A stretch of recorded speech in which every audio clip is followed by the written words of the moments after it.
طلاق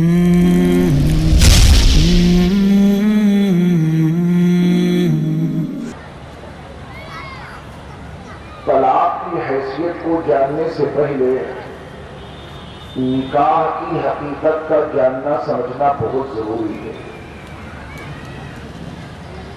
نکاح کی حقیقت دو لوگوں کا، ایک مرد اور ایک عورت کا، گواہوں کی موجودگی میں پوری زندگی ایک ساتھ رہنے کا معاہدہ کرنا ہے۔ یہ نکاح کا آسان سا ترجمہ میں نے آپ کے سامنے عرض کیا ہے۔ دو ہیں، دونوں اجنبی، ایک دوسرے کا دیکھنا تک حرام، ساتھ رہنا تو بہت دور کی بات ہے۔ ایک مرد ہے اور ایک عورت، دونوں اجنبی ہیں، نامحرم ہیں، ان میں سے کوئی ایک دوسرے کو دیکھ کر نہیں سکتا، تنہائی میں ان سے بات نہیں کر سکتا، آپس میں ان کا اختلاط حرام ہے۔ اگر وہ مرد اس عورت کو چھو لے نکاح کے بغیر، تو کل حدیث کے حوالے سے میں نے عرض کیا تھا کہ اللہ کے نبی صلی اللہ علیہ وسلم نے اس کے لیے یہ وعید سنائی ہے کہ جہنم کا بہتا ہوا انگارہ اس کے ہاتھ پہ رکھا جائے گا۔ یہ جرم کیسے کر ڈالا؟ جو خاتون تمہارے نکاح میں نہیں، اس کو ہاتھ کیسے لگا دیا؟ نامحرم کو آنکھیں دیکھے تو آنکھوں کا زنا ہو جائے، نامحرم سے زبان بات کرے زبان زناکار بن جائے، نامحرم کو ہاتھ پکڑ لیں تو ہاتھوں کا زنا ہو جائے، نامحرم خاتون کی طرف چل پائے تو پیروں کا زنا ہو جائے۔ ایسی نامحرم عورت اور عورت کے لیے ایسا مرد ایک معاہدے کی بنیاد پر وہ آپس میں ایک دوسرے کے لیے حلال ہو جاتے ہیں۔ اسی معاہدے کا نام نکاح ہے۔ اس معاہدے میں پوری زندگی ایک ساتھ گزارنے کا عہد لیا جاتا ہے۔ اگر اس معاہدے کے وقت میں میعاد متعین کر دی جائے کہ یہ نکاح 3 دنوں کے لیے ہو رہا ہے، یہ نکاح 1 مہینے کے لیے ہو رہا ہے، یہ نکاح 1 سال کے لیے ہو رہا ہے، 5 سال 10 سال کے لیے ہو رہا ہے، 20 سال 50 سال کے لیے ہو رہا ہے، اس معاہدے میں اگر وقت کی تحدید کر دی گئی تو پھر وہ نکاح نہیں بلکہ متع بن جائے گا، حرام ہے۔ نکاح تو اس لیے کہ دونوں ہمیشہ ایک ساتھ زندگی گزارنے کا معاہدہ کریں، وقت کی تحدید نہیں۔ یہ تو اللہ بہتر جانتا ہے کہ ان دونوں میں سے کس کا بلاوا پہلے آئے، وہ تو صرف اللہ جانتا ہے، اور کب آئے اور کہاں آ جائے وہ تو کسی کو پتہ نہیں۔ اللہ بلا لے اور اللہ کے بلاوے پہ شوہر پہلے چلا گیا، اللہ کے بلاوے پر بیوی پہلے چلی گئی، شوہر کا پہلے انتقال ہو گیا یا بیوی کا پہلے انتقال ہو گیا تو وہ ساتھ رہنا نہیں ہوگا، لیکن احکام جاری رہیں گے۔ جنت میں یہ اس کی بیوی بن کے رہے گی انشاءاللہ، جنت میں یہ اس کا شوہر بن کے رہے گا۔ وہاں کوئی قاضی صاحب بلا کر جنت میں ان کا کوئی نیا نکاح نہیں پڑھایا جائے گا، وہی نکاح جو اس دھرتی پر ہوا تھا وہی نکاح باقی ہے۔ اسی نکاح کی بنیاد پر فیصلہ ہوگا کہ یہ اس کا شوہر ہے، یہ اس کی بیوی ہے، دونوں اعمال کے اعتبار سے عقائد کے اعتبار سے درست ہیں، دونوں اپنے امتحان میں پاس ہو گئے، دونوں جنت میں جائیں، دونوں میاں بیوی بن کے وہاں رہیں گے۔ وہاں کسی فرشتے کے ذریعہ کوئی نیا نکاح نہیں پڑھایا جائے گا، وہاں شوہر بیوی کا جو معیار ہے، جو تعین ہے، یہ اس کا شوہر، یہ اس کی بیوی، یہ کس بنیاد پر؟ اس نکاح کی بنیاد پر جو اس دنیا میں ان کا ہوا، کیونکہ اس میں انہوں نے ہمیشہ ایک ساتھ رہنے کا معاہدہ لیا تھا، ایک ساتھ ہمیشہ رہیں گے، قرآن پڑھ کر، احادیث مصطفیٰ پڑھ کر ان کو ایک دوسرے کے ساتھ میں وابستہ کیا گیا تھا۔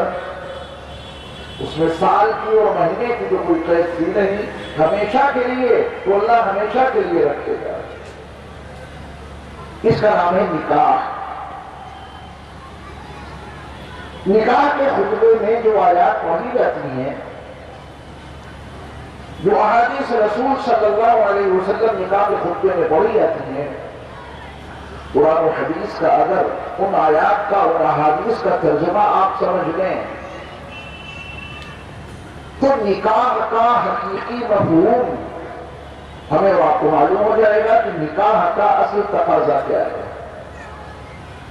تو نکاح دو نامحرم، ایک مرد اور ایک عورت جو ایک دوسرے کے لیے نامحرم ہے، ان کو پابند نکاح کر کے نکاح کے عقد کے ذریعہ ان کو پوری زندگی ایک ساتھ گزارنے کے لیے موقع فراہم کیا گیا، اللہ کی طرف سے اجازت ملی، اور وہ دونوں ایک دوسرے کے ساتھ ہمیشہ رہنے کے پابند ہو گئے۔ یہ جو معاہدہ ہوا ہے یہ ہلکا پھلکا نہیں ہے۔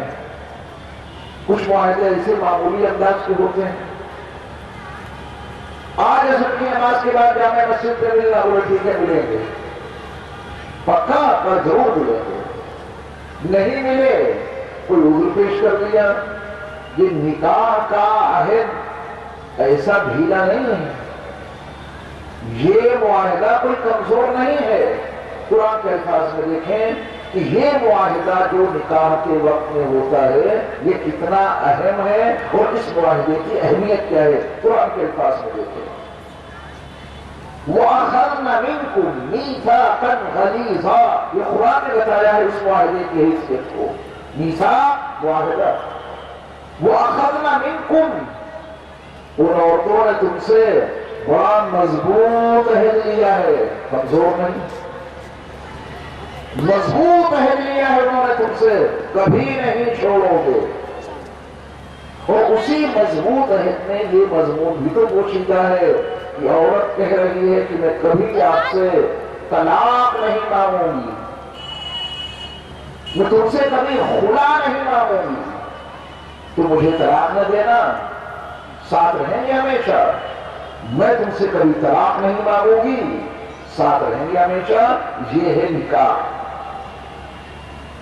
قرآن نے اس معاہدے کو جو تعبیر کیا ہے میثاقاً غلیظا سے، بہت مضبوط، بہت پختہ معاہدہ، بہت مضبوط ایگریمنٹ ہوا ہے یہ، جس کو نکاح کہتے ہیں۔ جب اتنا مضبوط اور پختہ معاہدہ ہو گیا، اتنا مضبوط ایگریمنٹ ہو گیا، تو اب اسلام دونوں کو تلقین کرتا ہے، دونوں کو سمجھاتا ہے۔ شوہروں سے کہتا ہے کہ اپنی بیویوں کے ساتھ میں اچھا برتاؤ کرتے رہنا۔ قرآن کے الفاظ میں دیکھیں، وَعَاشِرُوهُنَّ بِالْمَعْرُوفِ، ہماری بیویاں ہیں معاہدے کے ساتھ میں آئی، ایسے نہیں کہ ساتھ کو جا رہی ہو تم پکڑ کے لے آئے اپنے گھر میں، وہ سبزی لینے نہیں اس کو پکڑ کے لے آئے اپنے گھر میں، ایسا نہیں ہوا۔ گواہوں کی موجودگی میں، اہل ایمان کی اجتماعیت کے ساتھ اس خاتون کو تمہارے نکاح میں دیا گیا۔ وکیل نے وکالت کی ذمہ داری ادا کی، شاہدین نے، گواہوں نے شہادت اور گواہی کی ذمہ داری ادا کی، قاضی صاحب نے قرآن و حدیث پڑھ کر اس معاہدے کو مضبوط کر دیا، ان سے دستخط لے لیے، ایجاب و قبول ہو گیا۔ عورت کے ایجاب کو تمہارے سامنے پیش کیا گیا کہ فلاں کی بیٹی کو ان کی وکالت میں، ان کی شہادت میں اتنے مہر کے عوض تمہاری زوجیت میں دیا گیا، یہ ادھر سے ایجاب ہوا، شوہر میاں نے، نوشے میاں نے کیا کہا تھا؟ میں نے قبول کیا۔ اتنا مضبوط معاہدہ، جہاں قرآن پڑھ کر کے اس معاہدے کو مضبوط کیا گیا ہو، احادیث مصطفیٰ پڑھ کر اس معاہدے کو مؤکد کیا گیا ہو۔ اب تو ایمان والا کبھی سوچ بھی نہیں سکتا کہ جس معاہدے میں اللہ اور اس کے رسول کو واسطہ بنایا گیا ہے، جس معاہدے کے وقت میں اللہ کے کلام کی آیتیں پڑھ کر اور نبی کی حدیثیں پڑھ کر ہمارے اس معاہدے کو مضبوط کیا گیا ہو، کوئی شوہر اس معاہدے کو توڑنے کا ارادہ بھی نہیں کرے گا۔ اللہ رسول کا معاہدہ ہے، اسلامی قانون کا تقاضا ہے، اور بیوی بھی اس کی پابند ہے کہ وہ اپنے شوہر سے کبھی بھی طلاق نہ مانگے، کبھی بھی اپنے شوہر سے خلا نہ مانگے۔ اس معاہدے کا تقاضا ہے۔ تو قرآن نے مردوں سے کہا کہ وَعَاشِرُوهُنَّ بِالْمَعْرُوفِ، اپنی بیویوں کے ساتھ میں اچھا سلوک کرتے رہنا، کیونکہ وہ ایک دو دن کے لیے نہیں آئی ہیں، وہ تمہارے گھر میں ہفتہ دو ہفتہ یا مہینہ دو مہینہ کے لیے نہیں آئی ہیں، پوری زندگی ان کے ساتھ حسن سلوک کرتے رہنا، بھلائی والا معاملہ کرتے رہنا۔ اللہ تو عالم الغیب ہے نا، وہ ہماری اور آپ کی فطرتوں کو خوب جانتا ہے۔ اللہ اپنے علم کے ذریعہ جو اس نے ہمیں اور آپ کو طبیعتیں بخشی ہیں، ان طبیعتوں کو وہ خوب جانتا ہے۔ اس نے ہمیں اور آپ کو ایک خاص ہدایت دی ہے۔ تمہاری اس دیواتی زندگی میں کبھی کوئی موڑ ایسا ضرور آ جائے گا کہ ہو سکتا ہے تمہاری بیوی تمہیں بری لگنے لگے، ایسا ہو سکتا ہے، اس کی کسی عادت سے، اس کے کسی برتاؤ سے تمہیں کوئی تکلیف پہنچ جائے، یہ ممکن ہے۔ اللہ نے ہمیں اور آپ کو بنایا ہے، وہ ہماری اور آپ کی طبیعتوں سے خوب واقف ہے۔ تو جہاں اس نے ہمیں اور آپ کو یہ حکم دیا کہ وَعَاشِرُوهُنَّ بِالْمَعْرُوفِ، اپنی بیویوں کے ساتھ میں بھلائی کے ساتھ زندگی گزارنا، وہیں آپ نے یہ بتا دیا کہ یہ ممکن ہے، عین ممکن ہے کہ تمہاری اس دیواتی زندگی میں کبھی تمہاری اپنی بیوی کی کوئی حرکت تمہیں پسند نہ آئے، یہ ممکن ہے، اور یہ سب کچھ ہوتا رہتا ہے۔ کبھی نہ کبھی ہر گھر میں کچھ نہ کچھ ہو ہی جاتا ہے۔ تب کیا کرنا ہے؟ بیوی کی کوئی حرکت ایسی ہوئی جو پسند نہیں، بیوی کا کوئی عمل ایسا سامنے آیا جو پسند نہیں، معمولی بات پہ، تب کیا کرنا ہے؟ اللہ نے فرمایا کہ اگر ان کی ایک حرکت پسند نہیں آئی ہے، برداشت کر لو، جھیلو، یہ معمولی بات پہ طلاق مت دے دینا، کوئی بات مزاج کے خلاف ہو جائے الگ مت کر دینا۔ بہت ممکن ہے تم کسی چیز کو ناپسند کرو اور تمہارا اللہ تمہارے لیے اسی میں کوئی خیر پیدا کر دے، یہ قرآن میں لکھا ہے۔ فَعَسَىٰ أَن تَكْرَهُوا شَيْئًا، یہ ممکن ہے کہ تم کسی چیز کو ناپسند کرو، وَيَجْعَلَ اللَّهُ فِيهِ خَيْرًا كَثِيرًا، اور تمہارا اللہ تمہاری اسی ناپسندیدہ چیز میں بہت زیادہ بھلائی پیدا کر دے۔ اللہ تو ہر چیز پہ قادر ہے۔ برداشت کر کے دیکھو، جو اللہ مردوں سے زندوں کو نکال دے، جو اللہ زندوں سے مردوں کو پیدا کر دے، جو اللہ رات کو دن میں داخل کر دے اور دن کو رات میں شامل کر دے، جو اللہ روشنی کو تاریکی میں بدل دے اور جو اللہ تاریکیوں سے روشنی کو نامودار کر دے، وہ اللہ یقیناً اس بات پہ قابل ہے۔ تم کسی چیز کو ناپسند کر رہے ہو اور تم نے اس کو جھیلا، برداشت کیا، صبر کیا، تمہارا اللہ تمہارے لیے اسی میں خیر کثیر پیدا کر دے، بہت زیادہ بھلائی تمہیں عطا کر دے۔ معاہدہ بڑا مضبوط کیا تھا، کبھی الگ نہیں ہوں گے، یہ نکاح ہے، نکاح۔ اپنے بیوہ میں منہ ڈالیں، اپنے سماج اور اپنے معاشرے کا تجزیہ کریں۔ نکاح کی یہ حیثیت عام طور پر سامنے نہیں آتی، نکاح ہو گیا۔ یہ ایگریمنٹ اور معاہدے کی حیثیت نکاح کے عنوان سے نہ نوشنیا کے ذہن میں آتی ہے، نہ اس خاتون کی جس نے اپنے آپ کو ان کے نکاح میں جانے کے لیے پیش کیا ہے۔ نکاح ہو گیا، حالانکہ قرآن نے اس نکاح کو وَأَخَذْنَا مِنْكُمْ مِيثَاقًا غَلِيظًا، میثاق غلیظ، بہت مضبوط اور پختہ معاہدہ ٹھہرایا ہے قرآن نے، تو کھیل تماشا نہیں ہے، پختہ معاہدہ ہوا ہے، ایگریمنٹ ہوا ہے، تو اس پختہ معاہدے کو، اس مضبوط معاہدے کو کیوں کیا؟ توڑنے کے لیے نہیں، تو یہ مضبوط معاہدہ اس لیے کیا تھا توڑیں گے، دونوں ہمیشہ ساتھ ساتھ رہیں گے، اور یہ بات کوئی تنہائی میں نہیں ہو سکتی۔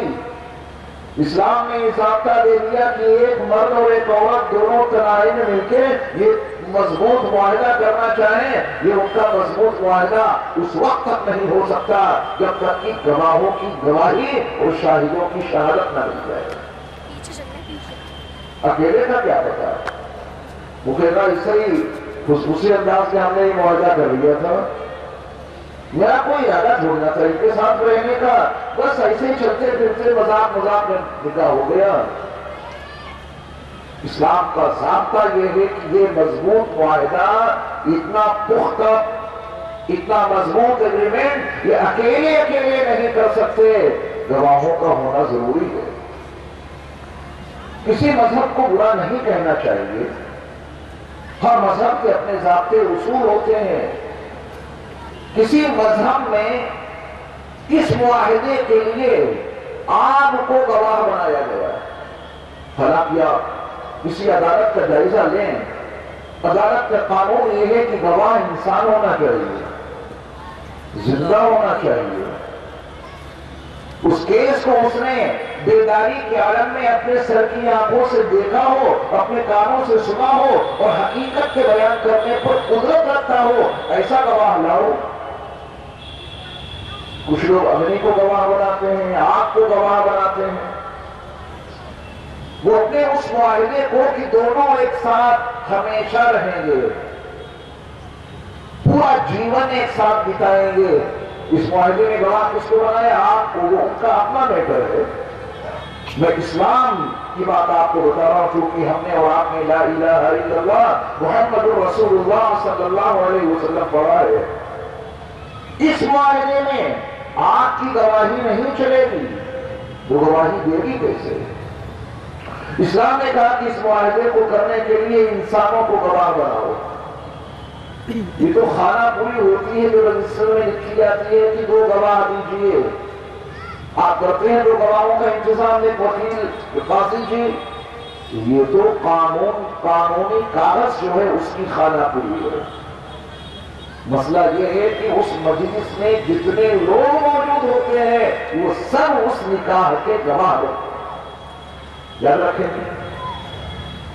خانہ پوری کاغذ کی ہے تو اس میں اتنے لوگوں کے یہاں کیسے لکھے جائیں؟ اب یہ آدھے نکاح یہاں ہوں گے، ہزاروں لوگ بیٹھے ہوں گے، تو خانہ پوری میں تو 2 کافی ہیں،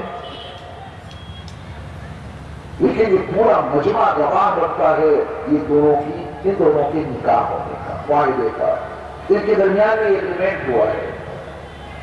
اتنا بڑا مجمع گواہ بنا ہے، اور اسلام کا حکم ہے کہ اگرچہ تم کو 10 بجانی پڑے، نکاح اعلان کر کے کرو، چپکے سے نہیں، تنہائیوں میں نہیں، نکاح میں اعلان مطلوب ہے۔ یہ اسلام کی روح سمجھنے کی کوشش کیجیے، اس معاہدے کی پختگی اور اس کی مضبوطی کو جاننے کی کوشش کیجیے۔ 1-2 نہیں، جتنے زیادہ ہو سکیں، زیادہ سے زیادہ لوگوں کو گواہ بنانے کی کوشش کرو۔ ان کے درمیان میں یہ اتنا مضبوط معاہدہ ہوا ہے، کمزور نہیں، اور اتنا مضبوط معاہدہ ہوا تھا توڑنے کے لیے سوچا بھی نہیں تھا۔ امت مسلمہ اس قدر انحطاط پذیر ہو جائے گی کہ امت کے افراد کو نکاح کی حقیقت تک معلوم نہیں ہوگی۔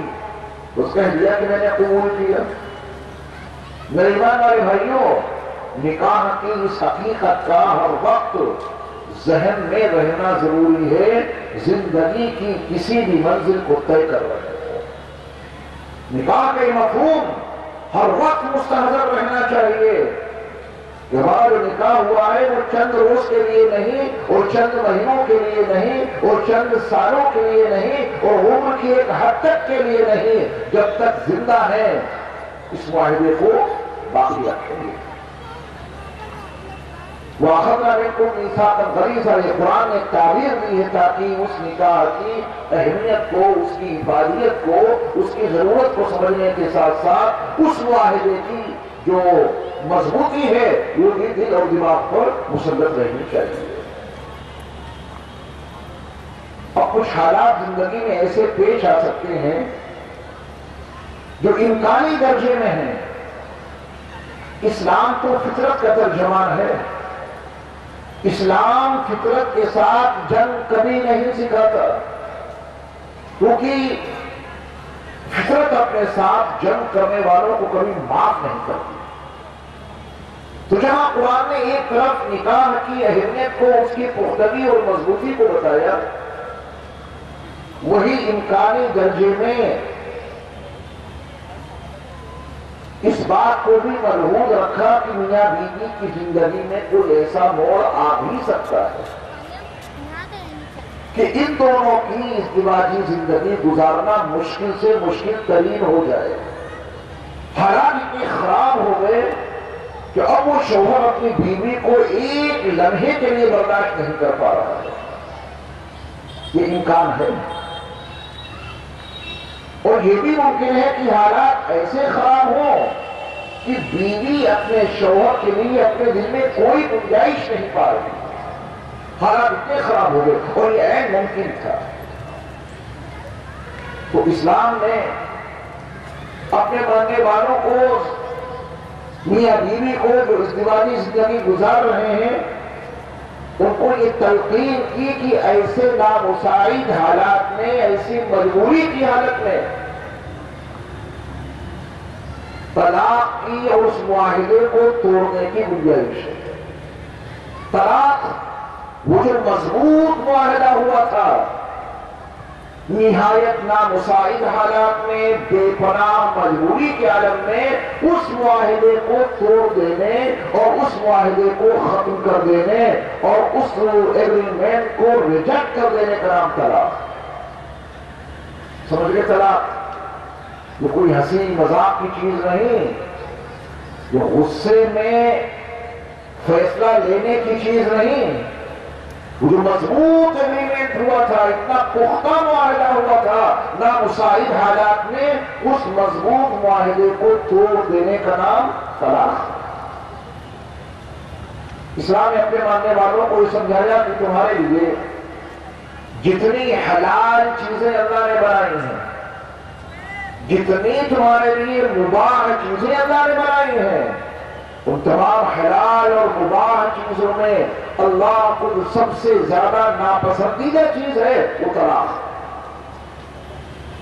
یعنی اجازت دی ہے مجبوری کے درجے میں، اجازت دی ہے نہایت نامساعد حالات کے تناظر میں، تو یہ نہیں کہ طلاق دے کے بڑے خوش ہو جاؤ، نہیں، طلاق کا یہ پورا مفہوم ہر وقت مستحضر رہنا چاہیے۔ ہمارے اللہ نے ہمارے لیے جتنی مباح چیزیں بنائی ہیں، ہمارے لیے ہمارے اللہ نے جتنی حلال چیزیں بنائی ہیں، ان تمام مباح اور حلال چیزوں میں ہمارے اللہ کو جو سب سے زیادہ ناپسندیدہ اور سب سے جو مبغوض چیز ہے وہ طلاق ہے۔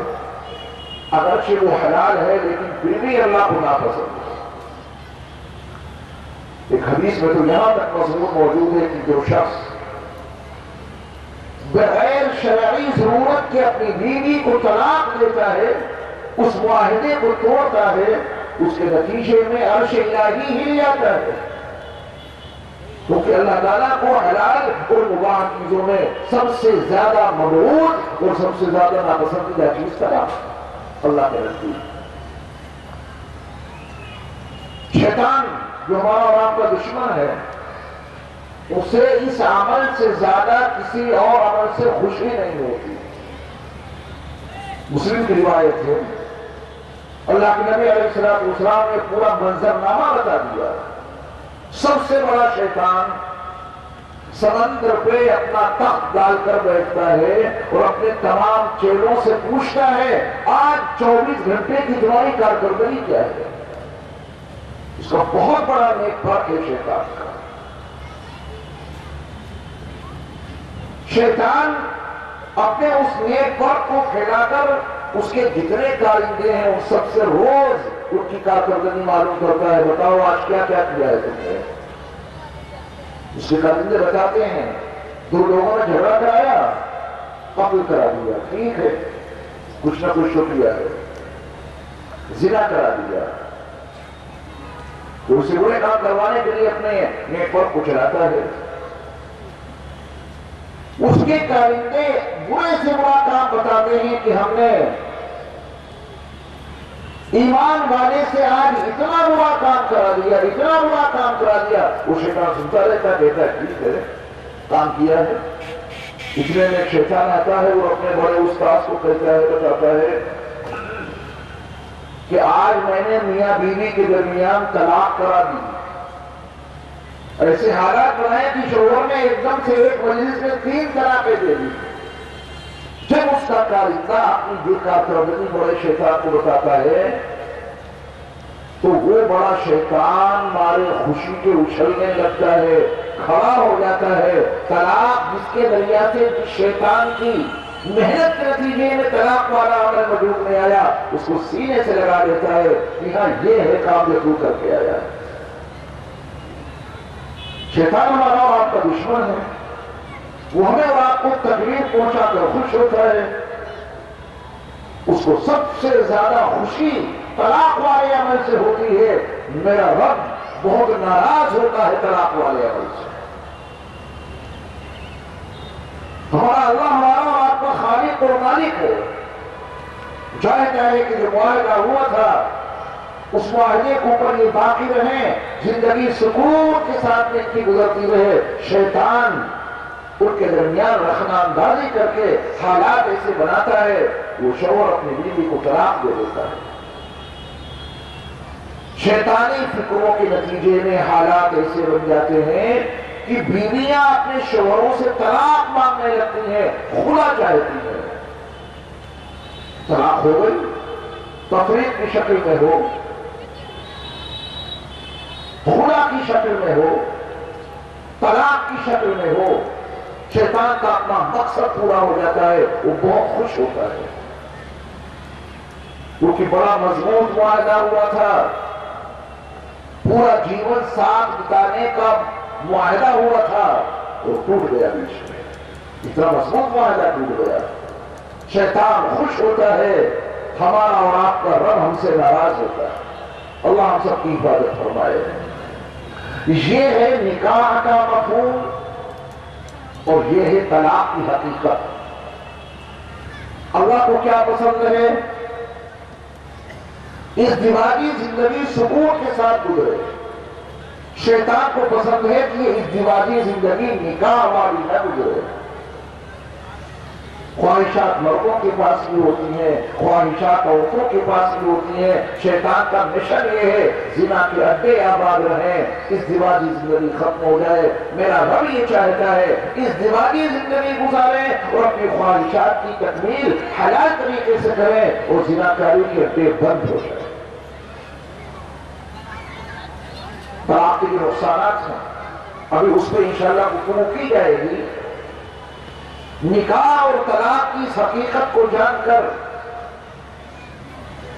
ہم سب اللہ کے قانون کی پابندی کرنے کا عزم مصمم کریں, ارادہ کریں. یہ وَأَخَذْنَا مِنْكُمْ مِيثَاقًا غَلِيظًا کی تعبیر قرآن میں موجود ہے تو ہم اس مضبوط معاہدے کو انشاءاللہ کبھی نہیں توڑیں گے. شریک حیات کی جانب سے ہمیشہ مزاج کے مطابق ہی کام نہیں ہوں گے. یہ ممکن ہے کہ شریک حیات اور اپنی بیوی کی جانب سے کوئی ایسا کام ہو جائے, ان کی زبان سے کچھ ایسے الفاظ نکل جائیں جو ناپسند ہو, اپنے اللہ کے یہ فرمان یاد رکھنا کہ ہمارے اللہ نے ہمیں حکم دیا ہے اپنی بیویوں کے ساتھ میں بھلائی کا معاملہ کرتے رہنا، اچھی زندگی ان کے ساتھ میں گزارنا۔ اگر ان کی کوئی بات ناپسند ہے تو تمہارا اللہ صبر کے نتیجے میں تمہیں اسی ناپسندیدہ چیز میں تمہیں خیر کثیر عطا کر دے گا، بہت زیادہ بھلائی عطا کر دے گا۔ ہم اور آپ اللہ کی جانب سے خیر کثیر ملنے کی تمنا رکھتے ہیں کہ نہیں؟ رکھتے ہیں۔ ہم چاہیں کہ اللہ ہمیں اپنی بھلائی سے خیر کثیر سے مالا مال کر دے۔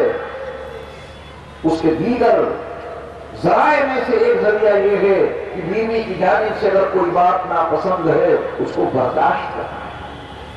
معمولی سی بات پہ وہ معاہدہ نہ توڑیں، معمولی سی بات پہ اس معاہدے کو ختم نہ کریں۔ وہ تو بڑا مضبوط معاہدہ کیا تھا قرآن و حدیث کو پڑھ کر کے اور سن کر کے۔ اس برداشت کے نتیجے میں، اس صبر کے نتیجے میں اللہ تعالیٰ خیر کثیر عطا کرے گا، بہت زیادہ بھلائی عطا کرے گا۔ یہ مردوں کو اس کا پابند بنایا گیا، عورتوں کا مثال بنانا بھی ضروری تھا۔ عورتیں بات بات پر طلاق نہ مانگیں، شوہر معمولی باتوں پر طلاق نہ دے۔ اسلام نے دونوں سے گفتگو کی ہے، دونوں کو سمجھایا ہے۔ کھانے میں نمک تیز ہو گیا طلاق حاضر ہے، مرچیں زیادہ ہو گئی طلاق حاضر ہے، وقت پہ کپڑے تیار کر کے نہیں دیے طلاق حاضر ہے، وقت پر چائے تیار کر کے نہیں دی طلاق پیش ہے۔ یہ تو جاہلانہ زندگی ہے، شیطانی مشن کو پورا کرنے والی زندگی ہے، اسلام کے خلاف چلنے والی زندگی ہے۔ اسلام برداشت کی تلقین کرتا ہے، عملی طور پر اس معاہدے کو باقی رکھنے کی ہدایت دیتا ہے۔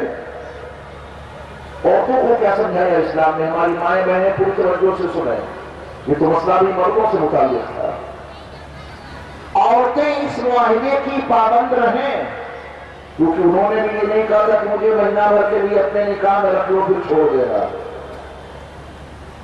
ان کی یہ خواہش نہیں تھی کہ سال بھر کے لیے میں ان کے نکاح میں رہوں گی پھر طلاق لے لوں گی، 10 سال ان کے پاس رہوں گی خلا کرا کے پھر کہیں اور چلی جاؤں گی۔ یہ عورتوں کا بھی ایسا کوئی منصوبہ نہیں تھا۔ نکاح ہوا، شوہر طلاق دینے پر آمادہ، نکاح ہوا اور اس کی بیوی اس سے طلاق لینے خلا لینے پر آمادہ، اسلام دونوں کو نصیحت کرتا ہے، گفتگو کرتا ہے، سمجھاتا ہے اس معاہدے کو کسی حال میں توڑنے کی کوشش نہ کرنا، یہ بڑا مضبوط معاہدہ ہوا ہے تمہارے درمیان۔ حضرت ثوبان رضی اللہ تعالیٰ عنہ ایک بڑے مشہور صحابی ہیں، وہ فرماتے ہیں کہ اللہ کے رسول صلی اللہ علیہ وسلم نے ارشاد فرمایا کہ بغیر کسی وجہ کے، یعنی معقول وجہ کی، اس کا تذکرہ بھی آئے گا انشاءاللہ، بلا وجہ اپنے شوہر سے طلاق مانگے، جو بیوی اپنے شوہر سے طلاق مانگے بغیر معقول اور شرعی وجہ کے، تو اللہ کے نبی صلی اللہ علیہ وسلم نے اس کے بارے میں یہ وعید سنائی ہے کہ جنت میں داخلہ تو بہت دور کی بات، اس کو جنت کی خوشبو تک نہیں ملے گی، جنت کی خوشبو سے بھی اللہ اس کو محروم کر دے گا جو اپنے شوہر سے طلاق مانگتی ہے، بغیر شرعی ضرورت کی طلاق مانگتی ہے۔ دونوں کو سمجھایا، مردوں کو سمجھایا کہ تمہارے اس غیر شرعی غیر ضروری عمل کے نتیجے میں، طلاق دینے کے نتیجے میں عرش الہی ہل جاتا ہے، تم نے اتنا برا کام کیا ہے۔ تمہارا سب سے بڑا دشمن شیطان تمہارے اس عمل کے نتیجے میں بہت خوش ہوتا ہے۔ سمجھدار انسان تو وہ مانا جائے گا جو اپنے دشمن کو رلا کر رکھے، بڑا پاگل اور مجنون دیوانہ ہوتا ہے وہ انسان جو اپنے دشمنوں کو خوش کرے۔ عورتوں کو تلقین کی، مائیں بہنیں سنیں حدیث، اپنے شوہروں سے طلاق مت مانگا کرو۔ 15,000 کا جوڑا مانگا تو 15,000 کا سوٹ چاہیے، شوہر کا انداز 10,000 کا لیا، بولے تمہارے بس کا کیا ہے کہ تم اس کو رکھو اور آخری دے دو نا۔ کبھی کوئی خواہش نہیں پوری کی.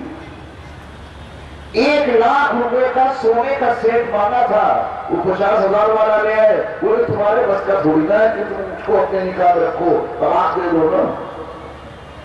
ان باتوں کی طلاق مانگی جائے گی.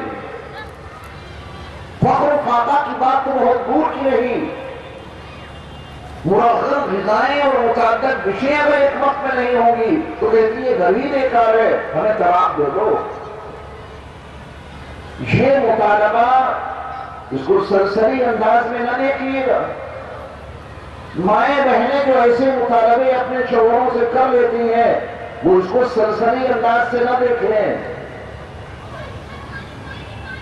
بغیر کسی شرعی وجہ کے اور بغیر کسی شرعی ضرورت کے اگر کوئی خاتون کوئی بیوی اپنے شوہر سے طلاق مانگے گی, جنت اس کے مقدر میں نہیں, وہ تو جنت کی خوشبو تک نہیں سوچ سکتی. شارحین حدیث میں وہ تمام حدیثیں جن میں بطور وعید کے یہ مضمون موجود ہے کہ جنت کی خوشبو بھی نہیں سوچ سکتے, اس کے بارے میں بڑا عجیب نقطہ لکھا ہے, اس کو سن لیجیے.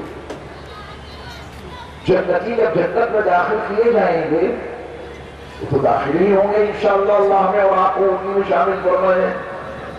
جنت میں داخل ہونے سے بہت پہلے, جنت ابھی بہت دور ہے لیکن جنت کا داخلہ ہمارا طے ہو چکا ہے, ہمارے اللہ نے طے کر دیا ہے یہ ہمارے بندے جنت میں جائیں گے. تو ہم اور آپ جب جنت میں جائیں گے, جب وہ جائیں گے, جنت میں داخل ہونے سے بہت پہلے بہت دور سے جنت کی خوشبوئیں آنے لگیں گی. کہیے سبحان اللہ. بہت دور سے جنت کی خوشبوئیں آنے لگیں گی اور جنتی بہت دور سے بہت پہلے سے جنت کی ان خوشبوؤں کو سونگ سونگ کر مگن ہو رہا ہوگا. انشاءاللہ یہ جنت کی خوشبوئیں جو آ رہی ہیں اب قریب ہمیں اس میں داخلہ ملے گا. خوشبو سے مسرت ہوتی ہے کہ نہیں؟ کسی دعوت میں گئے اور قورمہ تیار ہو رہا ہے, ابھی کھانے میں 2 گھنٹے ہیں, بریانی تیار ہو رہی ہے, تو جب کھائیں گے جب موقع ہوگا ٹھیک ہے, جب دسترخوان لگے گا جب کھانے کا موقع آئے گا جب کھائیں گے, لیکن اس کے پکنے کے دوران کی جو خوشبو ہوتی ہے کیا اس سے مزہ نہیں آتا؟ اسے خوشبو سے کھانے کی خواہش اور ہو جائے. اگر پہلے سے وہ خوشبو سونگتے رہے تو کھانے کی تمنا اور بڑھ جاتی ہے. معلوم یہ ہوا کہ خوشبو کی بھی ایک اہمیت ہوتی ہے. جنتی جب جنت میں جائیں گے, جب تو جائیں گے ہی, جنت میں داخلے سے بہت پہلے ان کو جنت کی خوشبو ملنے لگے گی اور وہ جنت کی خوشبو ان کے اندر جنت میں داخلے کی طرف اور زیادہ بڑھا دی. یہ عورتیں جو بلا کسی وجہ کے, غیر شرعی وجہ کے, بے مقصد بے ضرورت اپنے شوہروں سے طلاق مانگتی ہے, کھلا دے دو مجھے, طلاق دے دو مجھے, بات بات پر طلاق مانگتی ہے. میرے مصطفیٰ علیہ السلام نے ایسی عورتوں کو یہ بڑی سخت وعید سنائی ہے. ایسی عورتوں کو جنت کا داخلہ, ان کو تو جنت کی خوشبو تک نہیں ملے گی. جنتی کو جنت میں داخل ہونے سے پہلے جو خوشبو ملے گی, ان عورتوں کو جنت کی خوشبو سے بھی محروم کر دیا جائے گا. تو پھر کیوں نہ مرد, عورتیں, شوہر اور بیویاں سب مل کے یہ تہیہ کر رہے ہیں کہ ہم نے قرآن اور حدیث کے پڑھے جانے کے ساتھ وہ جو مضبوط معاہدہ کیا تھا کہ ہم دونوں پوری زندگی ایک ساتھ گزاریں گے, الگ نہیں ہوں گے, اس معاہدے کو پوری زندگی عملی طور پہ انشاءاللہ برپا کرتے رہیں گے. جب آپ کا نکاح قاضی صاحب نے پڑھایا تھا, جب تو آپ نے کہا ہی تھا کہ نکاح قبول کیا, میں نے ان کو اپنی زوجیت میں قبول کیا, اس معاہدے کو پوری زندگی باقی رکھنے کا, پوری زندگی باقی رکھنے کا معاہدہ سیرت مصطفیٰ صلی اللہ علیہ وسلم کے اس اجلاس میں کر لیجئے. طلاق نہیں دیجئے. مائیں بہنیں عہد کر لیں, اللہ کو حاضر ناظر سمجھ کر اپنا مزاج بنا لیں. ٹھیک ہے, شوہروں کی طرف سے کوئی تکلیف بھی ہو سکتی ہے, کوئی زیادتی بھی ہو سکتی ہے. یہ ممکن ہے کہ ہماری خواہشات کی تقدیر شوہر نامدار نہ کریں, جو میں مانگوں میرا مطالبہ شوہر نہ پورا کریں, یہ ممکن ہے, لیکن ان خواہشات کی تکمیل اگر نہیں ہوئی تو طلاق مانگ کر میں اپنے لیے جنت کی خوشبو اپنے اوپر حرام نہیں کروں گی. معاہدہ کرنے تاریہ کر لیا. ٹھیک ہے جیسا سوٹ میں نے مانگا تھا وہ سوٹ مجھے نہیں ملا، اتنی معمولی سی بات پہ میں اتنا بڑا نقصان برداشت نہیں کر سکتی کہ جنت کی خوشبو سے بھی محروم کر دی جاؤں. سوٹ 500 والا 1000 والا پہن لوں گی، 200 والا پہن لوں گی، لیکن اپنے شوہر کی اطاعت و فرما برداری کرتے ہوئے زندگی گزاروں گی تاکہ جنت کا داخلہ بھی ملے اور جنت میں داخل ہونے سے بہت پہلے اس کی خوشبو بھی ملنے لگے. یہ اگر تمنا ہے تو پھر اس معاہدے کو مضبوطی کے ساتھ پورا کرنا ہوگا. اسلام نے نکاح اور طلاق کا جو فلسفہ پیش کیا ہے مجموعی طور پر امت مسلمہ اس سے ناواقف ہے. نہ وہ نکاح کی حقیقت کو جانتے ہیں، نہ وہ طلاق کی شرائط کو، اس کی قباحت کو جانتے ہیں. تو اسلام نے دونوں کو پابند بنایا کہ تمہیں اپنی بیوی کی ان عادتوں کو برداشت کرنا ہوگا جو تمہیں پسند نہیں. برداشت کرو. تمہاری اسی ناپسند میں تمہارے لیے تمہارا اللہ خیر کثیر پیدا کر دے گا، بہت بڑائی عطا کر دے گا. بیویوں کو، عورتوں کو اس کا پابند بنایا کہ تم اپنے شوہروں سے طلاق مت مانگا کرنا، خلا کا مطالبہ مت کرنا. اگر تم نے بغیر کسی شرعی ضرورت کے اور بغیر کسی شرعی وجہ کے اپنے شوہر سے طلاق مانگی، خلا مانگا اور شوہر نے طلاق دے دی تمہارے مطالبے پر، خلا دے دیا تمہارے مطالبے پر، تو یاد رکھو کہ تمہیں جنت کا داخلہ تو درکنار، جنت کی خوشبو بھی تم کو نہیں ملے گی. امام احمد بن حنبل نے اپنی کتاب مسند الامام احمد بن حنبل نے اس حدیث کو نقل کیا، امام ترمذی نے اس حدیث کو نقل کیا، ابن ماجہ نے اس حدیث کو نقل کیا اور ان کے حوالے سے صاحب مشکات نے اس حدیث کو اپنی کتاب میں نقل کیا.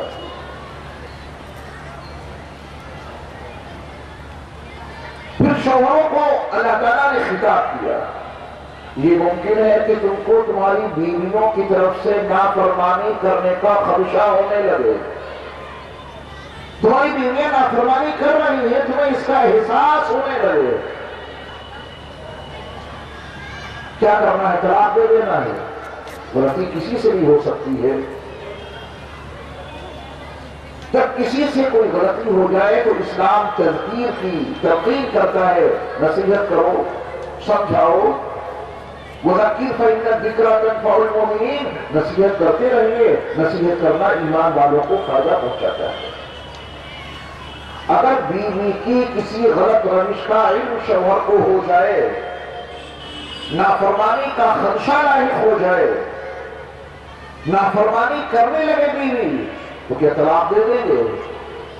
اسلام کہتا ہے کہ ابھی طلاق کا کوئی اسٹیج نہیں. بڑا مضبوط معاہدہ ہوا تھا. یہ معمولی سی غلطی یا ایک بار کی غلطی کی بنیاد پر وہ معاہدہ نہیں توڑنا ہے. خاتون ہے تمہاری شریک حیات ہے، سمجھا دو. قرآن مقدس کے پاس میں پا رہے ہیں. سورۃ النساء میں یہ پوری ترتیب ہمارے اللہ نے ہمیں وہاں کو عطا کر دی.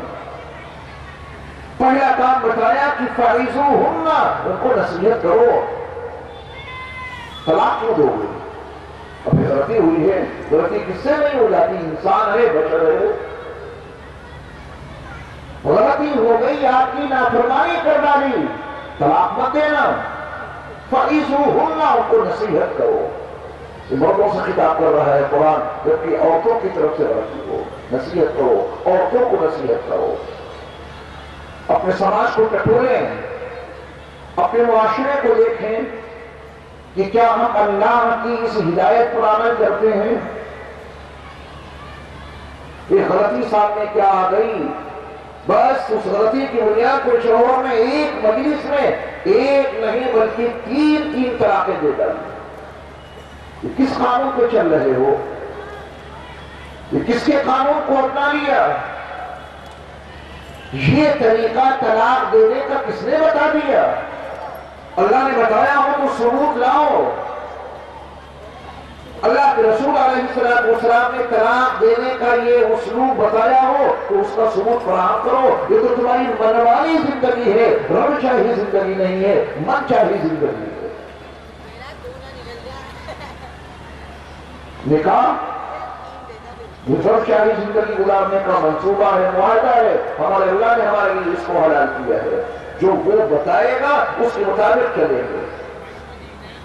اگر بیوی کی طرف سے کوئی نافرمانی سامنے آئے، لوگ طلاق دے دیتے ہیں اور اللہ کہہ رہا کہ طلاق نہیں، تمہیں تو وعظ اور نصیحت کرنا ہے، تمہیں سمجھانا ہے. میرے ایمان والے بھائیوں، جو لوگ اپنی بیوی کی ایک نافرمانی کے نتیجے میں اس کو طلاق دیتے ہیں، وہ اپنے اللہ کے قانون کی دھجیاں اڑا رہے ہیں. طلاق دینے کے لیے کس نے کہا تھا؟ جیسا غصہ آ گیا تھا. آئے تھے علماء کے پاس مسائل آتے رہتے ہیں، غصے میں طلاق دے دی. 99% لوگ یہی بات بتاتے ہیں کہ صاحب لوگوں نے طلاق دے دی، غصے میں طلاق دے دی. اچھا غصے میں طلاق دے دی تو یہ بتائیے آپ لوگوں میں سے کسی کے پاس کبھی کوئی ایسا بھی شخص آیا جس نے آپ کے سامنے یہ بیان دیا ہو کہ آج میں بہت غصے میں تھا، آپے سے باہر تھا، بے پناہ غصہ تھا، ناقابل برداشت غصہ تھا، اتنے خطرناک غصے کی حالت میں مجھے کچھ سجھائی نہیں دیا، ایک نکاح کر کے آ گیا.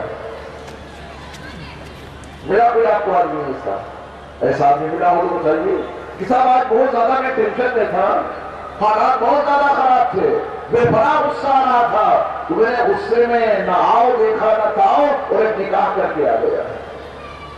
اس دھرتی پر ایسا کوئی پاگل آدمی آپ کو نہیں ملے گا، ایسا مجنون دیوانہ انسان آپ کو کہیں نہیں ملے گا جو یہ بیان دے دے کہ آج مجھے غصہ بہت زیادہ تھا اور اپنے غصے کے نتیجے میں آج میں نے نکاح کر ڈالا. نکاح باشعور ہو کر ایک معاہدہ طے کرنے کا نام ہے. نکاح گواہوں کی موجودگی میں اس معاہدے کو طے کرنے کا نام ہے.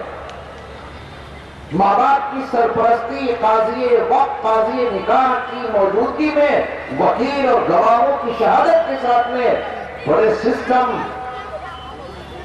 صحیح پیہم دہل مسلسل کے بعد وہ معاہدہ وجود میں آتا ہے.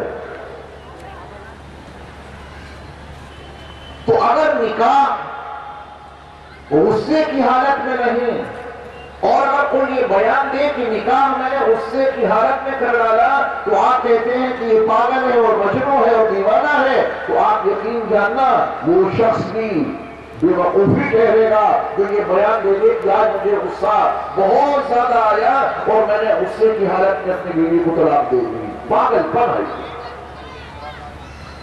جس طرح نہایت باشعور ہو کر نکاح کیا جاتا ہے، آپ یقین جاننا اس سے زیادہ باشعور ہو کر طلاق دینے کی نوبت آنی چاہیے. غصہ نہیں، جذبات نہیں، بہت باشعور ہو کر اس معاہدے کو توڑنے کی نوبت آنی چاہیے. قرآن یہی ہدایت دے رہا ہے. اگر تم کو تمہاری بیوی کی طرف سے کسی نافرمانی کا خدشہ ہوا، طلاق نہ دینا، نصیحت کرو، سمجھاؤ. کریں گے کوشش انشاءاللہ، لیکن نصیحت کرنا کوئی آسان کام تو ہے نہیں. واعظ کہنا، کسی کو سمجھانا کوئی آسان کام نہیں ہے. یہ بڑا مشکل ترین چیپٹر ہے واعظ اور نصیحت کرنا. یہ آسان اس وقت ہوگا جب قرآن و حدیث کا مطالعہ کرتے کرتے خود اپنے پاس اتنا علمی مواد جمع ہو جائے. اگر بیوی کے اندر کوئی بگاڑ محسوس ہوا تو اللہ کا فرمان سنا کر، رسول اللہ کی احادیث سنا کر، بزرگوں کے اقوال سنا کر اس کو سمجھائیں، بجھائیں، اس کو نصیحت کریں. شوہر میں اور اسے اٹھا کے بس لٹ چلانا جانتے ہیں اور کچھ نہیں آتا. بیوی کی طرف سے نافرمانی کیا دیکھی، سمجھانے کا میٹر تو اپنے پاس کچھ ہے نہیں، واعظ اور نصیحت کرنے کا کوئی مواد تو اپنے پاس ہے نہیں. ماریں گے، توڑیں گے، طلاق دے کے گھر سے باہر نکال دیں گے. یہ جہالت ہے.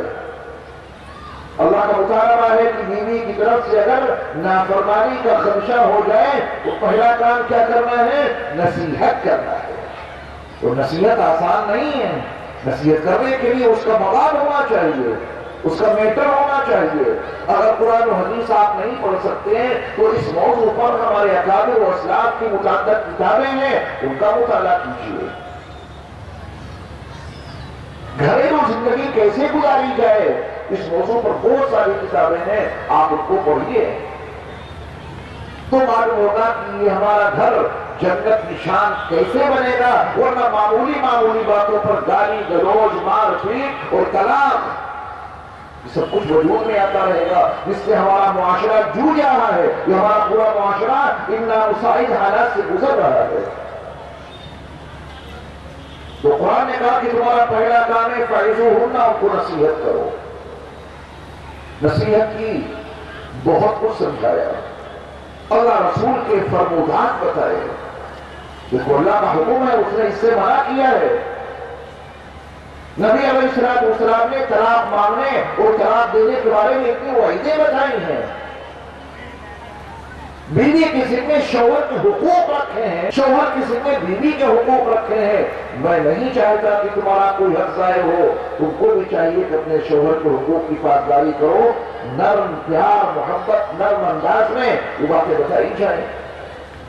محنت کی، نصیحت کی، واز کہا، مگر بیوی کی صحت پر کوئی اثر نہیں پڑا. اس نے اس نصیحت کو قبول ہی نہیں کیا. اللہ رسول کی باتوں کے اوپر کوئی توجہ نہیں دی تو کیا طلاق دے دیں گے؟ ہمارا اللہ ہمیں اور آپ کو اس کا پابند بنا رہا ہے. ابھی بھی طلاق دینے کا کوئی اسٹیج نہیں آیا. دوسرا کام یہ ہے کہ بستر الگ کر دو. وَهْجُرُوهُنَّ فِي الْمَضَاجِعِ، ان کے بستر الگ کرو. پہلا حکم تھا کہ فَعِظُوهُنَّ، ان کو نصیحت کرو. اب نصیحت سے بات نہیں بنی تو طلاق نہیں دینا. ہمارا اللہ ہمیں یہ قانون عطا کر رہا ہے، بستر الگ کرو. وہ الگ سوئے آپ الگ سوئیے. عورت کے لیے یہ بہت بڑی تنبیہ ہوتی ہے. اگر واقعتاً اس کے پہلوں میں دھڑکتا ہوا حساس دل موجود ہے تو شوہر الگ سو رہا ہے، بیوی الگ سو رہی ہے، یہ اس کے لیے بہت بڑی عبرت کی چیز ہے. جس خاتون کو یہ معلوم ہو جائے کہ اگر اس کا شوہر اس کی نافرمانی یا غلط حرکت کی بنیاد پہ الگ سو رہا ہے اور وہ اس کی بیوی الگ سو رہی ہے، حدیث میں موجود ہے شام سے لے کر صبح تک فرشتے اس عورت کے اوپر لعنت بھیجتے ہیں. تیرا شوہر تجھ سے الگ سو رہا، تو اس سے الگ سو رہی، غلطی تیری ہے. تو اپنے شوہر کے پاس نہیں جاتی، اس کو راضی نہیں کر رہی، اسے خوش نہیں کر رہی، اس کے ساتھ نہیں سو رہی.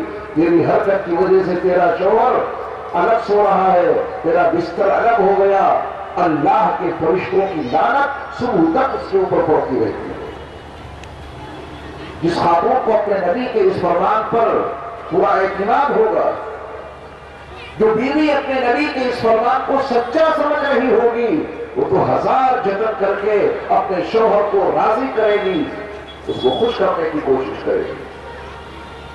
تو قرآن کا حکم یہ ہے کہ اگر حالات کچھ خراب ہوئے ہیں تو طلاق کی کیا جلدی ہے؟ ایسی کون سی مصیبت آ گئی کہ طلاق دے ڈالی؟ جس آپ غصے میں دے ڈالی. میں نے کہا کہ اگر کوئی ایسا آدمی مل جائے جو یہ بیان دے دے کہ غصے میں آج میں نکاح کر کے آ گیا تو یہ بات قابل قبول ہو سکتی ہے. غصے میں نکاح بھی ہو جاتا ہے، غصے میں طلاق بھی ہو جاتی ہے. لیکن ہمارا سماج بتا رہا ہے، ہمارا معاشرہ بتا رہا ہے کہ ہم اس فلسفے کو کبھی تسلیم نہیں کرتے کہ غصے میں نکاح ہو گیا تو پھر یہ فلسفہ بھی قبول نہیں ہونا چاہیے کہ غصے کی حالت میں طلاق ہو. جب غصے میں آپ نکاح نہیں کرتے غصے میں طلاق کیوں دیتے ہیں؟ پورا قرآن پڑھ لیجئے، تمام احادیث کا جامع ترین مطالعہ کر لیجئے. قرآن و حدیث میں جہاں کہیں مجبوری کی حالت میں طلاق دینے یا خلا لینے کی اجازت دی ہے وہاں غصے کا کوئی میٹر ہی ہے. یہ ہماری اولاد کی اپنی ایجاد کے ساتھ غصے میں طلاق دے دی اور غصے میں خلا مانگ لیا اور غصے میں طلاق طلب کر لی، یہ ہماری اولاد کی اپنی ایجاد ہے. قرآن و حدیث میں اس معاہدے کو توڑنے کے لیے نہایت باشعور ہو کر اس معاہدے کو ختم کرنے کا حکم دیا گیا ہے. معاہدہ غصوں میں نہیں توڑا جاتا. جذبات سے کھیلتے ہوئے اور جذبات سے کھلواڑ کرتے ہوئے کوئی معاہدہ نہیں توڑا جاتا. کمپنیوں کے بیچ میں معاہدے ہوتے ہیں، بات نہیں بنی، سلیقے سے بیٹھ کر معاہدے کو ختم کر دیتے ہیں۔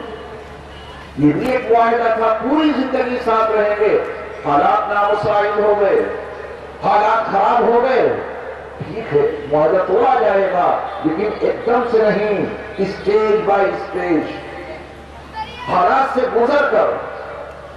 ہمارے اللہ نے ہمیں اور آپ کو جو طریقہ اور سلیقہ اور ترتیب بتائی ہے اس کے اوپر چل کر، تو پہلا کام کیا ہوا؟ نصیحت کرنا۔ اس سے بات نہ بنے تو دوسرا کام بستر الگ کر لو، اس سے بھی بات نہیں بنی تو فرمایا کہ ہلکی سی مار لگا دو۔ کس سے ماریں گے؟ 10 فٹ کی لاٹھی سے، بندوق سے، ریوالور سے، پتھروں سے نہیں۔ لوگ کہتے ہیں مثال تمہارے قرآن میں لکھا ہے کہ بیویوں کو مارو، عورتوں کو مارو، واقعتاً لکھا ہے، اور ہمیں اس سے کوئی، اس قانون کے بچانے میں ہمیں کوئی نہ ڈر ہے، نہ خوف ہے، نہ پرہیز ہے۔ یہ تو عین فطرت کے مطابق ہے۔ یہ کیوں نہیں دیکھتے کہ مارنے کا حکم اللہ کسی جلاد کو دے رہا ہے یا شوہر کو؟ اتنے بھی عقل نہیں۔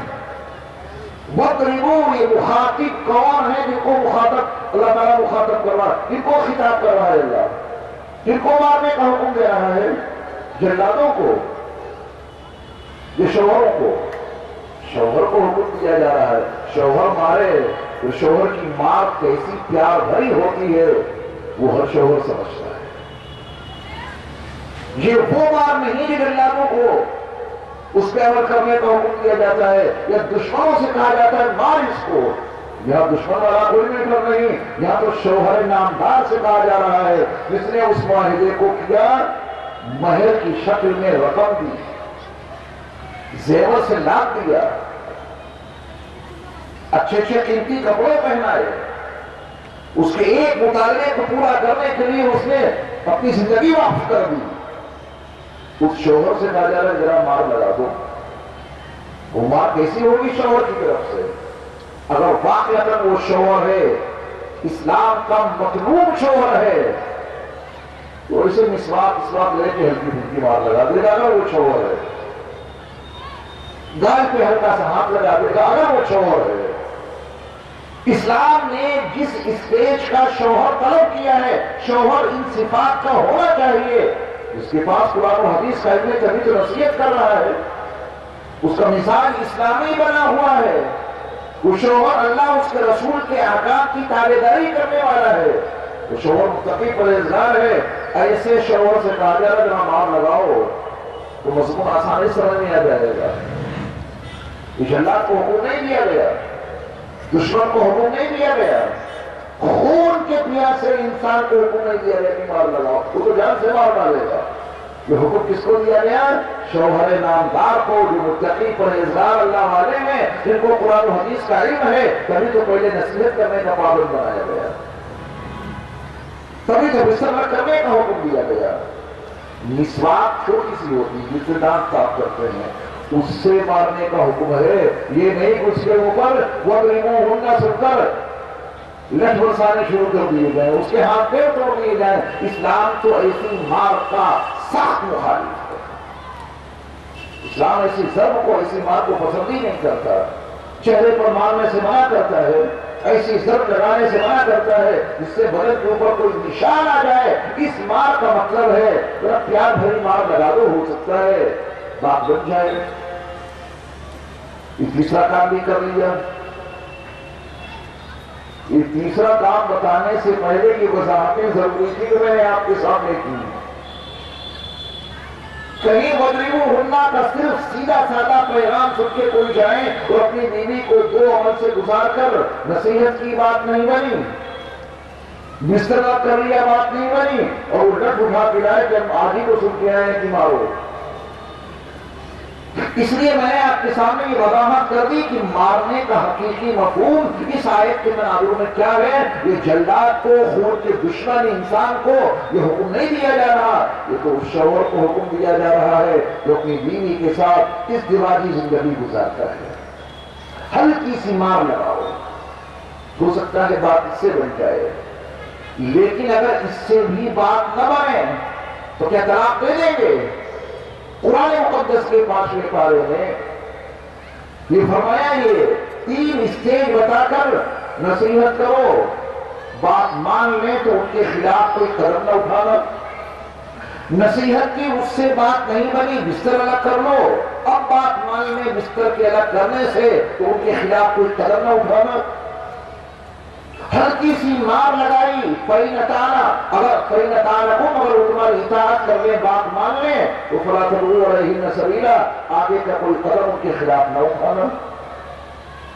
لیکن بات یہاں بھی نہ بنی، ہلکی سی پیار بھری محبت سے بھری ہوئی مار لگائی، پھر بھی وہ قابو میں نہیں آ رہی، نہ نصیحت سے بات بنی، نہ بستر کے الگ کرنے سے بات بنی، نہ ہلکی سی مار لگانے سے بات بنی، تو کیا طلاق دے دیں گے؟ جس اللہ کا قانون پڑھ کر، جس اللہ کی آیتیں پڑھ کر، قرآن پڑھ کر وہ معاہدہ ہوا تھا، اسی سے پوچھو کہ اے اللہ یہ معاہدہ تیرے قرآن کو پڑھ کے ہم نے کیا تھا، اب تو ہی بتا، حالات اتنے خراب ہو چکے ہیں، بات کسی زاویے سے بن نہیں رہی تو ہم کیا کریں؟ اس سے نہیں پوچھتے، اس سے معلوم نہیں کرتے، منچاہی زندگی گزارنے کا تہیہ ہی نہیں کیا، ہر جگہ منچاہی زندگی، طلاق کے معاملے میں منچاہی زندگی نہیں، ہم آپ اللہ کے قانون کے پابند ہیں تو طلاق کے معاملے میں بھی ہمیں اسی کے عطا کردہ قانون کی پابندی کرنی پڑے گی۔ یہ 3 اسٹیج پورے ہو گئے، بات نہیں بنی، طلاق ابھی بھی دینے کی اجازت نہیں۔ آپ دیکھیں اسلام میں طلاق کی حیثیت کیا ہے، یہی جو مضمون آپ کو سمجھانا ہے، یہ حیثیت ہے اسلام میں طلاق کی۔ اب کیا کرنا ہے؟ تو بات کسی زاویے سے نہیں بن رہی ہے، ہمارے اللہ کا حکم ہے دونوں طرف کے ذمہ داروں کو جمع کرو، لڑکی کا باپ آ جائے، اس کا کوئی ذمہ دار آ جائے، اس کا کوئی ولی آ جائے، لڑکے کے ذمہ دار بھی جمع ہو جائے، اس کا باپ کے، اس کے اور جو ذمہ دار ولی ہیں یہ آپس میں بیٹھے سمجھائیں مجھے،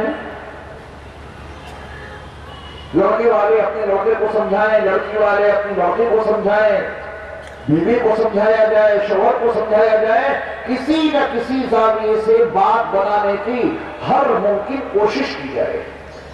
طلاق ابھی کہاں ہے؟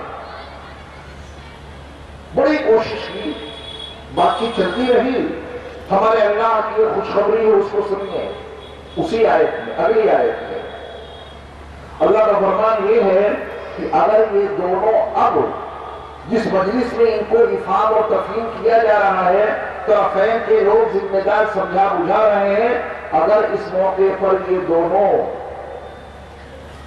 صلح کا ارادہ کر لیں کہ جو کچھ ہوا وہ ختم، اب ہم اس کے لیے تیار ہیں کہ ایک دوسرے کے ساتھ زندگی گزاریں گے، ابھی علیحدگی تو ہوئی نہیں ہے، اگر بھلائی کا ارادہ ہے، صلح کا ارادہ ہے، تو اللہ کی طرف سے خوشخبری یہ ہے کہ تمہارا اللہ تم کو اس کی توفیق عطا کر دے گا کہ یہ دونوں آپس میں پیار محبت کے ساتھ پھر زندگی گزارنے لگے۔ ارادے تو کرو، تمام اعمال کا دار و مدار یہ تو ہے، اگر اس مجلس میں جہاں افہام اور تفہیم کیا جا رہا دونوں طرف کے ذمہ داران جمع ہوئے ہیں، حالانکہ حالات اتنے خراب ہو چکے، بیوی نصیحت سے قابو میں نہیں آئی، وہ بیوی بستر کو الگ کرنے کے باوجود قابو میں نہیں آئی، ہلکی پھلکی مار لگائی گئی جب بھی وہ بیوی قابو میں نہیں آئی، اور چوتھے اسٹیج پہ طرفین کے ذمہ دار آئے، وہ سمجھا رہے ہیں، پھر اللہ کہہ رہا ہے اگر تم اپنے ارادے ٹھیک کر لو، اپنی نیتوں کو درست کر لو، اللہ تم کو ایک ساتھ رہنے کی توفیق عطا کر دے۔ ارادہ تو کرو، نیت تو کرو صحیح، بہت سمجھایا، ارادے ٹھیک نہیں، بہت نصیحت کی، ذمہ داروں نے بہت کچھ سمجھایا، لیکن بات نہیں بن رہی۔ ان 4 مرحلوں سے گزر کر، ان 4 اسٹیجوں کو پار کر کے اب نوبت آتی ہے اس معاہدے کو توڑنے کی جس کو قرآن نے وَأَخَذْنَا مِنْكُم مِيثَاقًا غَلِيظًا کے عنوان سے متعارف کرایا۔ یہ ہے وہ اسٹیج، یہ ہے وہ موقع جب طلاق دی جائے گی اس معاہدے کو توڑا جائے گا. کیسے توڑا جائے گا؟ اب آپ اس کو پوری توجہ سے سنیے گا. وہ معاہدہ بھی منمانے انداز میں نہیں توڑا جائے گا. جس طرح ہم چاہیں ویسے توڑ دیں. پھر اپنے رب کے غلام کیسے بنے، اپنے رب کے بندے کیسے بنے؟ وہ معاہدہ بھی توڑا جائے گا تو پھر اللہ اس کے رسول کی ہدایات کے مطابق توڑا جائے گا. منمانے انداز میں طلاق نہیں دی جائے گی اور منمانے انداز میں اس معاہدے کو نہیں توڑا جائے گا. قرآن پڑھیے. قرآن نے کہا کہ اب طلاق مرتان، طلاق 2 مرتبہ ہے. معاہدے کو توڑنا ہے تو اس کا طریقہ اور سلیقہ قرآن نے بتایا. نبی علیہ السلام نے اس کی پوری وضاحت فرمائی کہ وہ طلاق جب دی جائے گی، وہ معاہدہ توڑا جائے گا، اس کی اپنی مستقل شرائط ہے. پہلی شرط یہ ہے، قرآن میں اس کا تذکرہ موجود ہے، خواتین کے ذریعے سے خواتین اس بیوی کی، اس عورت کی وہ حالت معلوم کریں کہ یہ مہینے سے تو نہیں ہے، حالت طہور میں ہے یا ناپاکی کی حالت میں. ہمارے اللہ نے ہمیں کتنا پیارا مذہب دیا اور ہم اس سے اتنے ناشنا، اس کا ایک اصول جاننے کو تیار نہیں. جب چاہا، جس حال میں چاہا طلاق دے دی. قرآن کہہ رہا ہے طلاق پاکی کی حالت میں دینا، انتظار کرو جلدی کس چیز کی ہے. اور وہ ناپاکی کی حالت میں ہے، حیض کی حالت میں ہے، طلاق مت دینا. اگر کوئی دینے پڑے گی یا نہیں پڑے گی یہ بعد میں سمجھاؤں گا. پہلے اصل ضابطہ دیکھیں اسلام کا. معلومات کرائیں گے وہ عورت اتنی حرکتوں میں مبتلا ہے، صحیح روش پر آنے کو تیار نہیں. سب نے کوشش کر لی، سب نے سمجھا بجھا لیا ہے، ماننے کو تیار نہیں. وہ طلاق دلاؤ، اس معاہدے کو توڑو، لیکن الٹا انداز میں معاہدہ نہیں ٹوٹے گا. سب سے پہلے اس کی حالت کو جاننے کی کوشش کرنے کا پابند بنایا ہے قرآن نے ہمیں اور آپ کو کہ یہ دیکھو یہ اس وقت پاک ہے یا ناپاک، اس کے ایام کیسے چل رہے ہیں. اگر وہ عورت ناپاکی کے ایام میں چل رہی ہے، ناپاک ہے، حیض کی حالت میں ہے، انتظار کرو. کیا پیارا اسلام ہے. دنیا کے تمام دھرموں کا مطالعہ کر لیجئے، دنیا کے تمام مذاہب کو پڑھ لیجئے. ایسا پیارا مذہب، ایسا قانونی مذہب آپ کو اس دھرتی پر کبھی نہیں مل سکتا. غیروں سے کیا شکوہ کیا جائے. جسے عمر طلاق کے بارے میں ایسا قانون بنا دیا اور ایسا بل پاس کر دیا، پاس کرنے کی کوشش کر رہے ہیں اور عدالت سے لیا گیا. وہ بعد کا میٹر ہے. پہلے یہ دیکھیں کہ مسلمان نے بھی طلاق اور نکاح کے قاعدے قوانین کو جاننے کی کوئی کوشش کی. اگر مسلم بن کر کے رہے تو کون ہے جو آپ کے مذہب میں کوئی انٹرفیئر کرے. عدالت عالیہ کا دروازہ کسی غیر مسلم خاتون نے نہیں کھٹکھٹایا تھا. سپریم کورٹ کا دروازہ کسی غیر مسلم عورت نے نہیں کھٹکھٹایا تھا. آپ خوب جانتے ہیں کہ وہاں کون سی عورت گئی. بات کہاں سے خراب ہوئی ہے. اور وہ عورت مر جائے، آپ کے ساتھ جنازے کی نماز پڑھیں گے. آپ کے امام صاحب اللہم اغفر لحینا ومیتنا وشاہدنا، اس عورت کی مغفرت کی آپ دعا کر رہے ہیں جو اللہ اس کے رسول کے قانون کی مخالفت میں، اللہ اس کے رسول کے قانون کو بدلوانے کے لیے وہاں گئی ہے. جب کوئی جائے گی تو پھر قانون اپنا کام کرے گا. وہ صحیح ہے یا غلط ہے، لڑتے رہیے سارا سال اس کے اوپر، لیکن دیکھنا یہ ہے کہ اس دروازے تک گئی کون ہے. ایک عورت گئی ہے، جب وہ مرے گی تو سارے علاقے میں سارے مسلمان عورت کا انتقال ہوا ہے، جنازے کی نماز پڑھو، اے اللہ اس کی مغفرت فرما دے، اے اللہ قبر کے سوال اس کے لیے آسان کر دے، جواب دینے کی توفیق عطا فرما دے، اے اللہ اس کو جنت کے آنکھوں دروازے کھول کے رکھنا، نبی کی شفاعت اس کو مل جائے، نبی کے نورانی ہاتھوں سے اس کو وہ جام کوثر مل جائے جس کے پینے کے بعد پھر کبھی پیاس نہیں لگے گی. اور اے اللہ اس عورت کے لیے آنکھوں دروازے کھول کے رکھنا، جس دروازے سے چاہے اس میں چلی جائے. آپ اس کے لیے اگر یہ دعا کر رہے ہیں تو عدالت نے پھر کون سا جرم کر ڈالا آپ کی نگاہوں میں. اگر پارلیمنٹ میں اس کی بنیاد پہ کوئی قانون پاس بھی ہو جاتا ہے تو یہ مجرم اور جس نے یہ سب کچھ کروایا آپ اس کی مغفرت کی دعائیں کر رہے ہیں. سوچو، غور کرو، اپنے سماج کی عورتوں کو آپ کو وہ سزا بھی دینی ہے تمہیں اللہ کے قانون کو بدلوانے کے لیے. قانون مصطفیٰ اور قانون الہی کی مخالفت کے لیے اس دروازے کو جا کے تم نے کھٹکھٹایا ہے. تو مرے گی تو اس سے ہی اپنا کریا کرم کروا لینا. جو بھی تیرا اپنا کام ہے وہ لوگ کریں گے، پھر بھی یہ قانون بنا رہے ہیں. تو ذمہ دار ہے اس کی. ہم کیوں پڑھیں گے تیرے جنازے کی نماز؟ چھوٹی موٹی غلطیاں ہوتی رہتی ہیں، دعائیں مغفرت کرنی چاہیے دوسرے کے لیے. اسلام کے خلاف، قرآن کے خلاف، قانون الہی کے خلاف، نظام مصطفیٰ کے خلاف مستقل جنگ کر رہی ہیں جو عورتیں. آپ پڑھیں گے جنازے کی نماز؟ ہمت کو بتا دیجیے. پڑھیں گے؟ اور یہ امام بیٹھے ہوئے ہیں، پڑھائیں گے آپ لوگ؟ توبہ کر لے، اللہ معاف کرنے والا ہے. تو ہم بھی تیار ہیں. توبہ نہیں کی، ابھی موقع ہے ان سب عورتوں کے لیے. یہ پیشہ ور عورتیں ہیں. ہمارے بہت بہتر دوست ہیں ساجد رشیدی صاحب، وہ مباحثے میں تھے. انہوں نے خاتون سے صرف یہ پوچھا کہ تیرا یہ بابا ہے کہ میرے شوہر نے مجھ کو 3 طلاقیں دے کر مجھ کو ظلم کیا ہے، بتا تیرے شوہر کا نام کیا ہے. پیچھے ہی پڑ گئی اس کے. میں نے وہ ایسا سنا ہے، وہ پیچھے پڑ گئے، بتا تیرے شوہر کا نام کیا ہے، تیرا شوہر زندہ ہے یا مر گیا، کیا نام ہے اس کا، کہاں رہتا ہے تیرا شوہر. ساجد رشیدی صاحب کے بے پناہ اصرار کے باوجود وہ عورت اپنے شوہر کا نام نہیں بتا سکی. بتاتی کہاں سے جب اس کا کوئی شوہر ہی نہیں تھا. یہ پیشہ ور عورتیں ہیں جو اپنے آپ کو مظلوم ثابت کر کے حکومت کے خزانے خالی کرا رہی ہیں، حکومت سے باقاعدہ پیسے لیتی ہیں. ہم مظلوم ہیں، ہمارے شوہر نے ہمیں طلاق دے دی اور 3 طلاقیں دے دی. اور اس مباحثے میں ساجد رشیدی صاحب بار بار اس سے پوچھ رہے ہیں طلاق دی ہے تو شوہر کا نام کیوں نہیں بتاتی؟ اگر تیرے شوہر نے تجھ کو طلاق دی ہے اس کا اتا پتہ کیوں نہیں بتاتی؟ نام نہیں بتا سکی. بتاتی کہاں سے جب اس کا کوئی شوہر ہی نہیں. ایسی پیشہ ور عورتیں ہماری مسلم ماں اور بہنوں کی نمائندگی کر رہی ہیں، ان کے لیے قانون سازی کروا رہی ہیں. اور پھر آپ کہیں مر گئی ہے مسلمان عورت، چلو جنازے کی نماز پڑھو، اس کی تدفین میں حصہ لو، کندھوں پہ اس کے جنازے کو لے کر چلو، مسلمانوں کے قبرستان میں اس کو دفن کرواؤ. اگر یہ سب کچھ آپ نے کر ڈالا تو پھر یہاں کی عدالت نے کوئی قصور نہیں کیا. آپ اپنے عمل سے بتا رہے ہوں گے کہ یہاں کے ایوان بالا اور ایوان زیری نے کوئی قصور نہیں کیا. اگر پارلیمنٹ میں یہ قانون پاس ہو جاتا ہے، لوک سبھا میں پاس ہو چکا، راجیہ سبھا میں پاس ہو جائے بھی، تو ان کا کون سا قصور ہے؟ جس نے سب کچھ کرایا اس کی جنازے کی نماز آپ پڑھ کر دعائیں مغفرت کریں.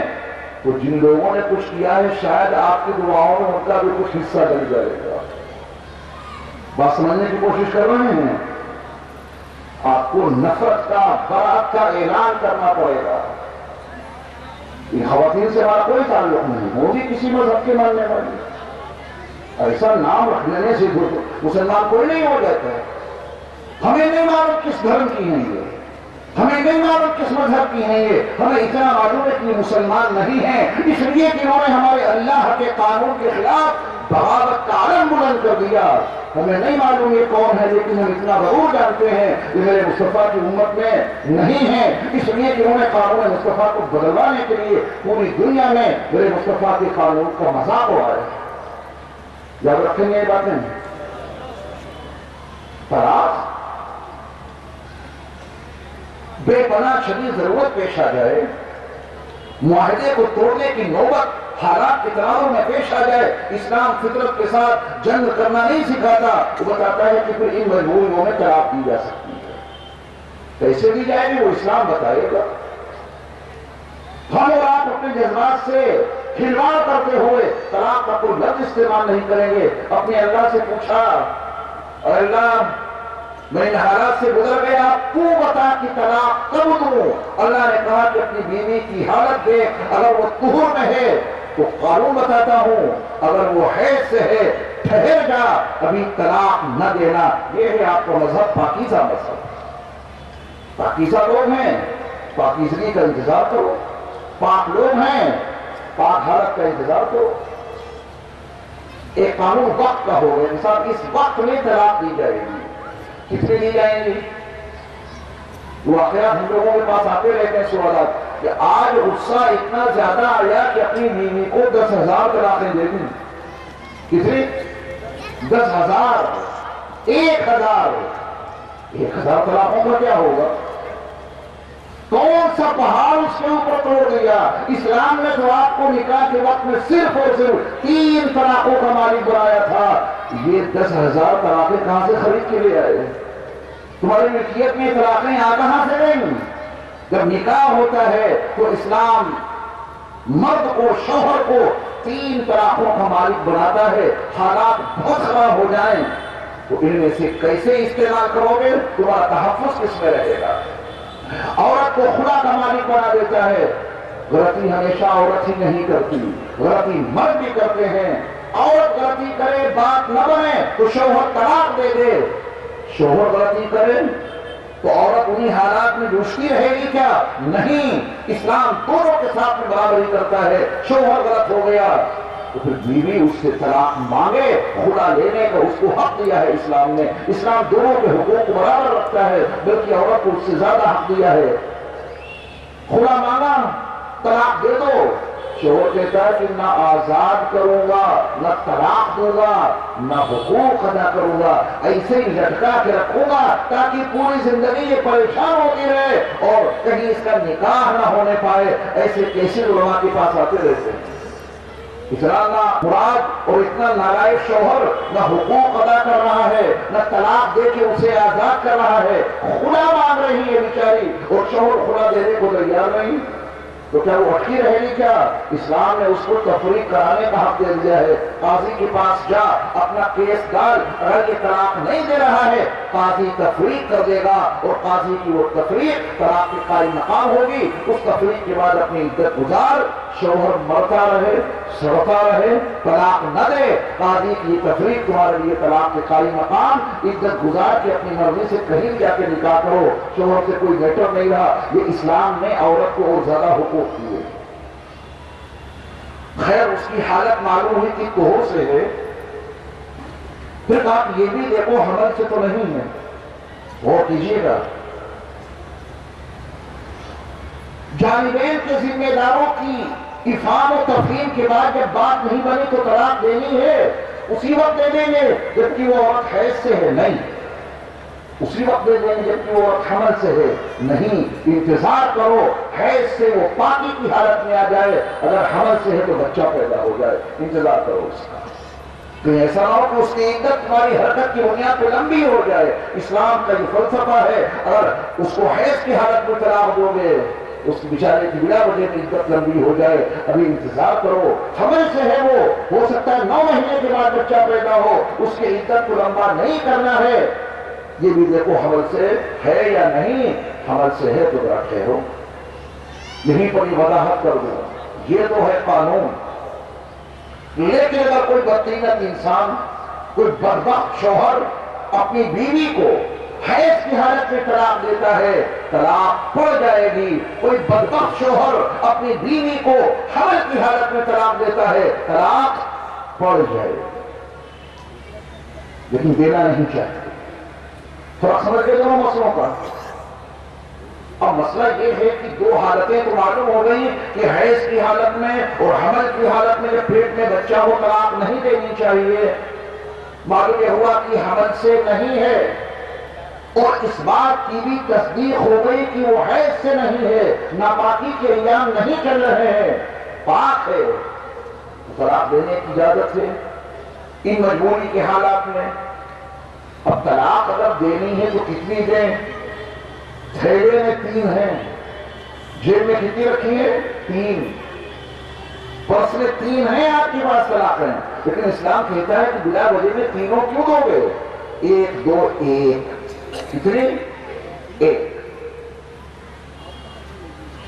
طلاق کا مقصد میں معاہدہ ٹوٹ جائے، وہ اخذ منکم میثاقا غلیظا جو معاہدہ کیا تھا وہ معاہدہ ختم ہو جائے، یہی تو چاہتے ہیں۔ یہ کام ایک طلاق سے ہو جائے گا، نہ 2 کی ضرورت ہے نہ 3 کی ضرورت ہے۔ ایسے کسی علماء کے پاس آتے ہیں کہ صاحب بیوی کو ڈرانے کے لیے اور دھمکانے کے لیے ایسے ظاہر میں کہہ دیا تھا تجھے 3 طلاق ہیں، ارادہ نہیں تھا، اور وہ ترمذی میں موجود وہ حدیث بھول گئے۔ میرے مصطفیٰ صلی اللہ علیہ وسلم نے فرمایا کہ 3 چیزیں ایسی ہیں ان کی اصل تو اصل ہے ہی، ان کا مذاق بھی اصل، ڈرانے دھمکانے کے لیے طلاق دیں گے، ارادہ ہو یا نہ ہو، اگر طلاق دی ہے تو پڑھ کر رہے گی، دھمکانے کے ارادے سے دیں یا طلاق دینے کے ارادے سے دیں، دل میں ارادہ ہو یا نہ ہو، طلاق کا لفظ زبان سے نکلے گا تو طلاق پڑھ کے رہے گی۔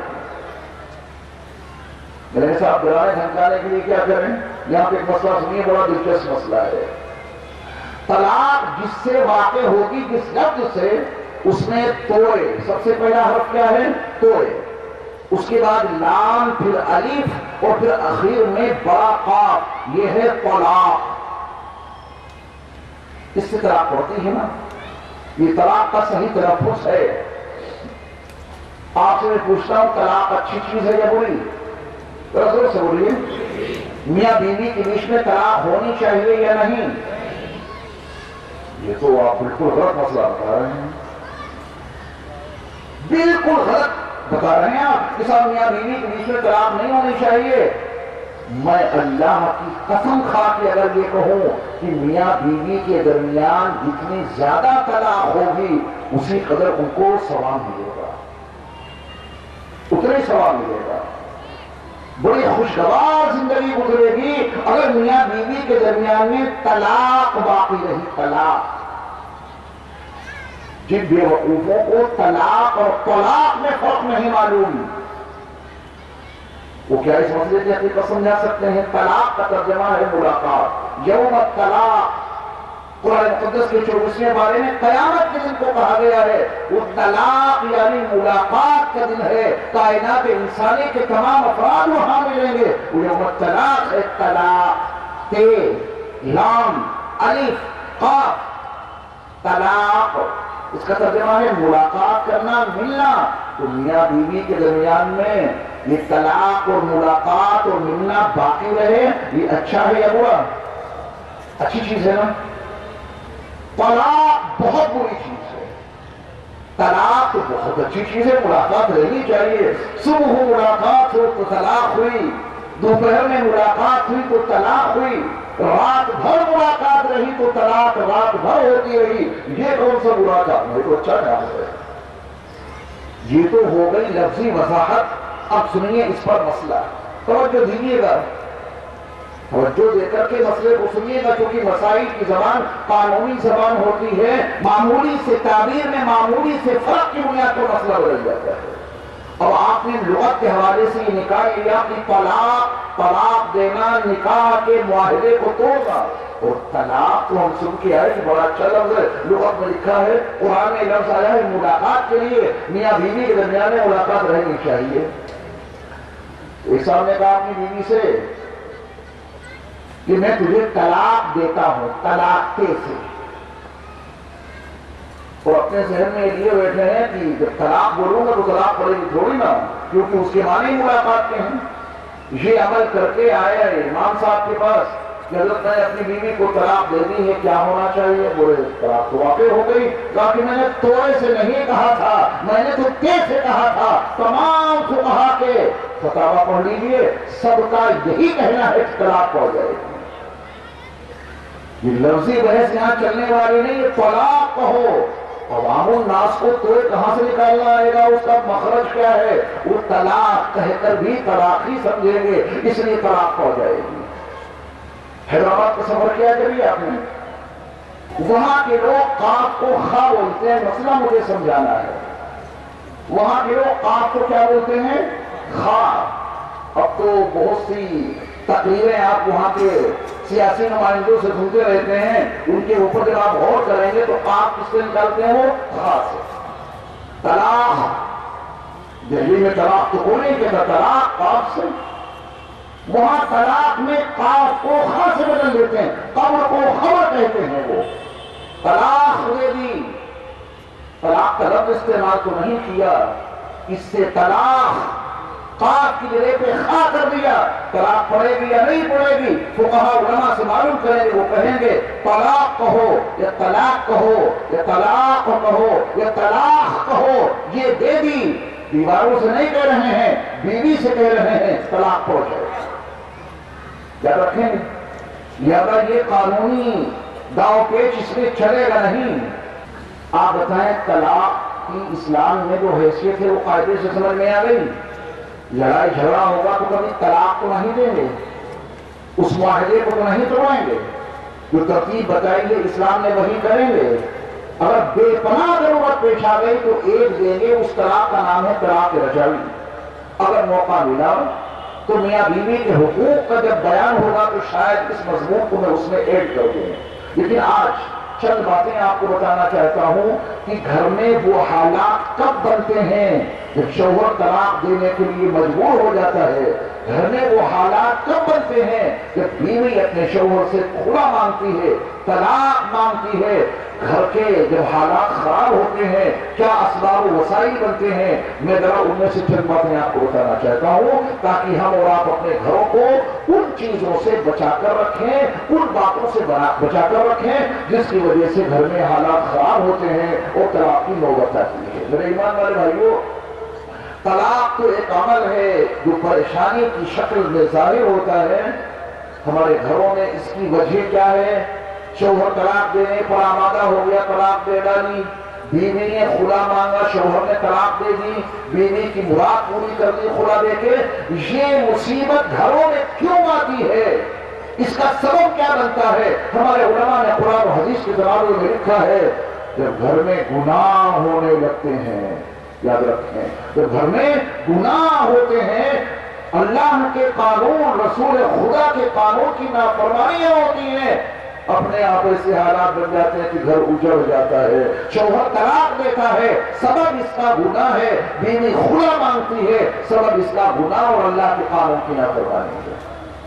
ہم چاہتے ہیں کہ ہمارے گھر آباد رہیں، طلاق نہ ہو. کرنا یہ ہے کہ اپنے گھروں کو گناہوں سے پاک صاف رکھیں. گناہ نحوست لاتا ہے، نیکیاں برکتیں لاتی ہیں. اس لیے اپنے گھروں کو نیکیوں سے آباد رکھیں، گناہوں سے بچا کے رکھنے کی کوشش کریں. اگر نیکیاں نہ کی گئیں اور گناہوں کے تسلسل کے ساتھ مبتلا رہے، وہ ایک دن آ جائے گا کہ شوہر طلاق دے دے گا یا بیوی طلاق مانگ لے گی. یہ اس کے اسباب و وسائل میں سے بنیادی ذریعہ ہے. حتی انسان کوشش کریں، کوئی گناہ ہو جائے توبہ کریں، استغفار کریں.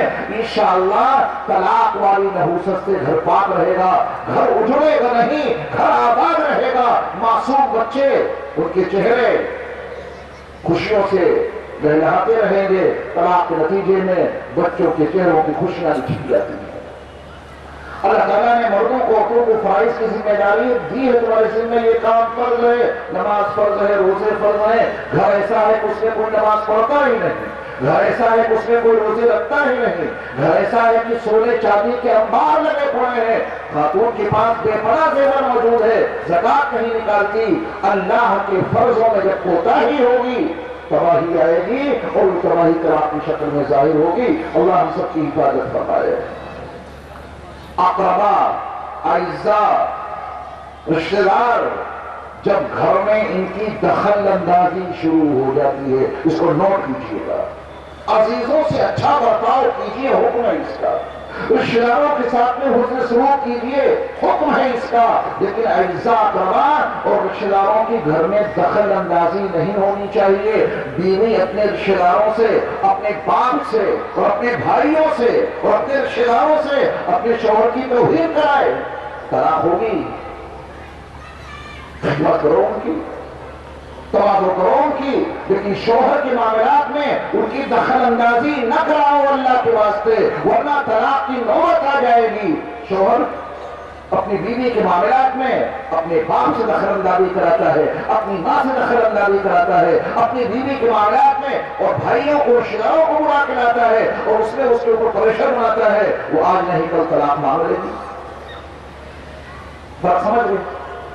اس لیے اپنے گھروں میں اعزاء اقربا رشتہ داروں کی تمام خدمت حسن سلوک کو مطلوب ہے، لیکن شوہر اپنی بیوی کے معاملات میں اپنے عزیزداروں کی کوئی دخل اندازی، ان کا کوئی انٹرفیئر نہ کرائے، اور بیوی کا بھی فریضہ ہے وہ اپنے شوہر کے معاملات میں اپنے گھر والوں سے کوئی دخل اندازی نہ کرائے۔ اگر ایسا کر لیا تو گھر آباد رہے گا، اور ایسا نہ کیا تو شوہر طلاق دے گا، اگر ایسا نہ کیا تو بیوی اپنے شوہر سے خدا مانگے گی۔ یہ نوٹ کرنے کی بات نہیں۔ شیطانی وسوسے پیدا ہوتے ہیں، لاحول پڑھیے، قل اعوذ برب الفلق پڑھیے، قل اعوذ برب الناس پڑھیے، شیطانی وسوسے پیدا ہوتے ہیں شوہر کو بیوی کے بارے میں، بیوی کو شوہر کے بارے میں۔ اگر ان پہ عمل کر ڈالا حالات بگڑ جائیں گے۔ شیطانی وسوسوں کو دفع کرنے کی کوشش کیجیے۔ الذی یوسوس فی صدور الناس من الجنۃ والناس، نظر نہ آنے والا شیطان، اصلی شیطان لاحول پڑھیں گے تو کوسوں دور بھاگے گا، اور انسانی شیطان لاحول سے نہیں بھاگے گا، وہ سر پہ مسلط رہے گا۔ قرآن مکمل اسی لفظ پر ہوتا ہے، من الجنۃ والناس، وہ وسوسے شیطان جنوں کی طرف سے آئیں یا انسانوں کی طرف سے آئیں۔ معلوم یہ ہوا کہ شیطان جن کا وسوسہ کمزور ہے اور انسان شیطان کا وسوسہ بہت مضبوط ہے۔ ایسے لوگوں سے دور رہیے جو آپ کے گھر کو بگاڑنے کی کوشش کریں، آپ کو بہکانے کی کوشش کریں، اس سے دور رہنے کی کوشش کیجیے۔ یہ جو گندی فلمیں دیکھی جاتی ہیں، گھر ٹوٹ جائے گا، ٹوٹ جائے گا۔ بچاؤ اپنے گھروں کو ان چیزوں سے۔ شوہر کو معلوم ہوگا کہ میری بیوی ایسی حرکتوں میں مبتلا ہے، وہ طلاق دے بیٹھے گا۔ بیوی کو معلوم ہوا کہ ہمارے شوہر نامدار ایسی حرکتیں کر رہے ہیں، وہ طلاق مانگ لے گی۔ اس سے اپنے آپ کو بچا کے رکھیں۔ پڑوسیوں سے متاثر نہیں ہونا ہے۔ پڑوسی اپنی زندگی گزاریں، ہم اپنی زندگی گزاریں گے۔ پڑوسی کے گھر میں 18 لاکھ روپے کی بائک آ گئی، ہمارے پاس سائیکل ہے، وہ بھی پنچر ہو جاتی ہے، کوئی بات نہیں، الحمدللہ علی کل حال۔ ہمارا اللہ ہمیں جس حال میں رکھے گا اسی حال میں رہیں گے۔ اس کے پاس 18 لاکھ روپے کی بائک ہے، وہ اس کو مبارک ہو، ہمیں اپنی سائیکل مبارک ہے۔ اور اسی کے پاس گاڑی ہے بڑی مہنگی، اپنے رکشے سے چلنے میں اس میں کیا دقت ہے؟ اگر متاثر ہونے لگے تو اسی بات پہ طلاق ہو جائے گی کہ ان کے گھر میں جو ٹیلی ویژن دیکھنے کے لیے LCD لگی ہے وہ 2 لاکھ روپے کی ہے، اپنے پاس تو کبھی صحیح چلتی ہی نہیں، یہ اسکرین صحیح نہیں چلتی ہے، بدلو۔ اسی بات پہ جھگڑا ہوگا، طلاق ہو جائے گی۔ پڑوسی سے متاثر نہیں ہونا ہے، اس کی زندگی اس کو مبارک۔ ہماری زندگی ہمارے اللہ نے جیسی دی ہے، ہم اس کے اوپر راضی ہیں اور خوش ہیں۔ قناعت اگر نہیں ہوگی، طلاق ہو جائے گی، حالات خراب ہو جائیں گے۔ عورتیں گھروں سے باہر نہ نکلا کریں بلا وجہ میں۔ عورتیں اگر بلا وجہ میں گھروں سے کثرت کے ساتھ میں باہر نکلنا شروع کر دیں گی، علماء نے لکھا ہے، فقہاء نے لکھا ہے، ہمارے اسلاف و قادر نے بتا دیا ہے، شوہر کے دماغ میں جانے کیا بات آئے اور پھر وہ ماننے کو تیار نہیں، بغیر اجازت کے کثرت کے ساتھ گھر سے باہر نکلتی ہے، گھر ٹوٹ جائے گا، گھر بکھر جائے گا۔ اللہ ہم سب کی حفاظت فرمائے۔ برے ارادوں سے سفر ہو رہا ہے، برے ارادوں سے، اس کی نحوست یہ ہوگی، گھر بکھر سکتا ہے، گھر میں تباہی بربادی آ سکتی ہے۔ یہ چند امور میں نے اختصار کے ساتھ میں عرض کر دیے۔ اسلام میں طلاق کی حیثیت کیا ہے؟ ایک طلاق، اور اس کا بھی نام رجعی، جب 2 دینی ہی نہیں، اس کو ضرورت ہی نہیں ہے تو 2 کے مسائل کیوں سنیں گے، اور 3 کا تو کوئی میٹر ہی نہیں۔ اگر ضرورت پیش آتی ہے تو صرف ایک طلاق، اور اس طلاق کا نام ہے طلاق رجعی۔ عدت کے اندر بغیر نکاح کے اس کو رجوع کر سکتے ہیں۔ صرف اتنا کہنا ہوگا، میں نے تجھ کو رجوع کر لیا، میں نے تجھ کو اپنی بیوی بنا لیا۔ قاضی صاحب کو لا کے 500 روپے نہیں دینے پڑیں گے، کسی وکیل کو گواہ کو نہیں جمع کرنا پڑے گا، ابھی عدت باقی ہے، ایسے رجوع کر لو۔ اور یہاں تک مسئلہ ہے، رجوع کرنے میں اگر زبان کا استعمال نہیں کیا، اس کے کندھے پہ پیار بھرا ہاتھ رکھ دیا، اس کے ساتھ میں وہ عمل کر لیا جو بیوی کے ساتھ میں کیا جاتا ہے، زبان سے کہے بغیر اس عمل کے نتیجے میں وہ آپ کی بیوی بن جائے گی۔ دقت کیا ہے، پریشانی کیا ہے؟ اور جب طلاق دینے کے بعد، ایک طلاق رجعی دینے کے بعد عدت پوری ہو گئی، 3 حیض گزر گئے، تو پھر کوئی پریشانی نہیں، قاضی صاحب کو بلائیے اور نکاح پڑھوا دیجیے۔ آخری بات، بالکل آخری بات، غصے میں آ کے 3 طلاقیں دے دیں، آپ کے حقوق اور ختم ہو رہے ہیں، کسی کو کوئی فکر نہیں، 3 طلاقوں کو روا کرا کے مسلمانوں کو جیل پہنچانے کا خطرناک جال بچھا دیا۔ سپریم کورٹ کہتا ہے کہ 3 طلاقیں دینے تو ہوئی نہیں، واقع نہیں ہوئی، واقع نہیں ہوئی تو جرم کہاں ہوا؟ جرم نہیں تو سزا کس چیز کی طے کر رہے ہو؟ کسی اور دنیا سے آئے ہوئے یہ لوگ ہیں جو اس دھرتی اور زمین کے حقائق سے بالکل ناآشنا ہے۔ سپریم کورٹ کہہ رہا ہے کہ اگر کسی نے اپنی بیوی کو 3 طلاقیں دی، طلاق نہیں ہوئی، یہ اس کا کہنا ہے۔ پارلیمنٹ نے کہا کہ ہم اس کو سزا دیجیے، جیل میں ڈال دیں گے۔ جب طلاق نہیں ہوئی تو جرم نہیں ہوا، جرم نہیں ہوا تو سزا کس چیز کی؟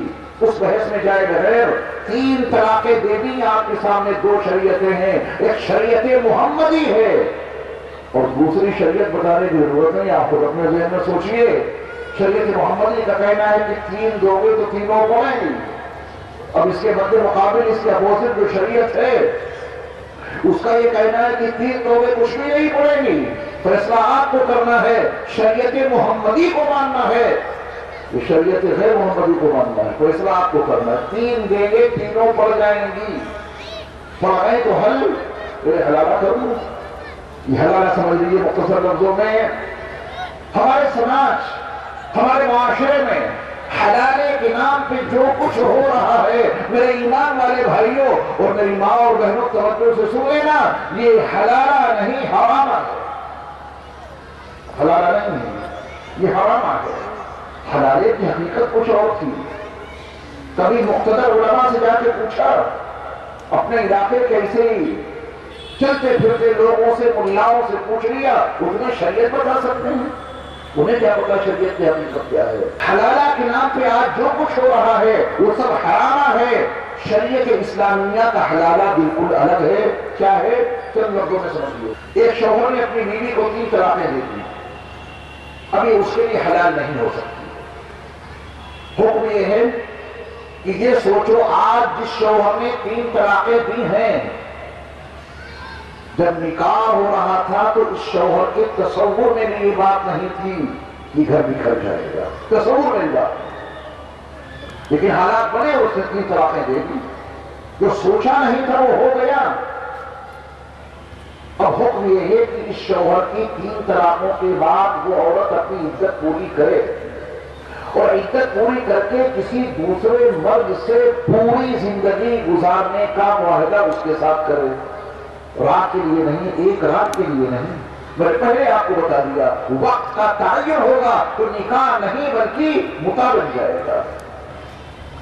1 رات کے لیے نکاح کر دیتے ہیں، 1 رات اپنے ساتھ رکھو اس کو، ہم بستر ہو، اس کے بعد طلاق دے دو، پھر وہ کرنے کا پہلا والا شوہر یہ حلالہ ہے یہ حرامہ؟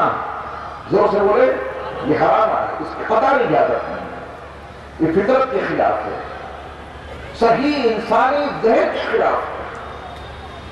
طلاق اس نے 3 دے دیے، وہ اس قابل کہاں رہا شوہر کو اس سے نکاح کرو، دوبارہ اس کے پاس جاؤ؟ یہ ظالم ہے، یہ جابر ہے، یہ بد اخلاق ہے، اللہ کے قانون کو توڑنے والا ہے، رسول کے سنت کے طریقے کے خلاف چلنے والا ہے۔ اللہ نے کہا تھا کہ 1 دینا، یہ 3 لیے بیٹھے ہیں، رسول نے کہا تھا کہ 1 دینا اور ایک دم سے 3 لیے بیٹھے ہیں۔ نبی نے بھی ناراضگی ظاہر کی، عورت کو حکم ہے کس کے پاس کیوں جاؤ گی، کہیں اور نکاح کرو، مستقل زندگی گزارنے کی نیت سے۔ اب اس شوہر کا انتقال ہو گیا، فرض کیجئے اس شوہر کا دوسرے شوہر کا انتقال ہو گیا، جہاں اس عورت نے پوری زندگی گزارنے کے لیے نکاح کیا تھا، معاہدہ کیا تھا، اس کا انتقال ہو گیا۔ موت کی عدت پوری ہو گئی، موت کی عدت پوری ہو گئی، 4 مہینے 10 دن یا حمل سے ہے اور بچہ پیدا ہو گیا۔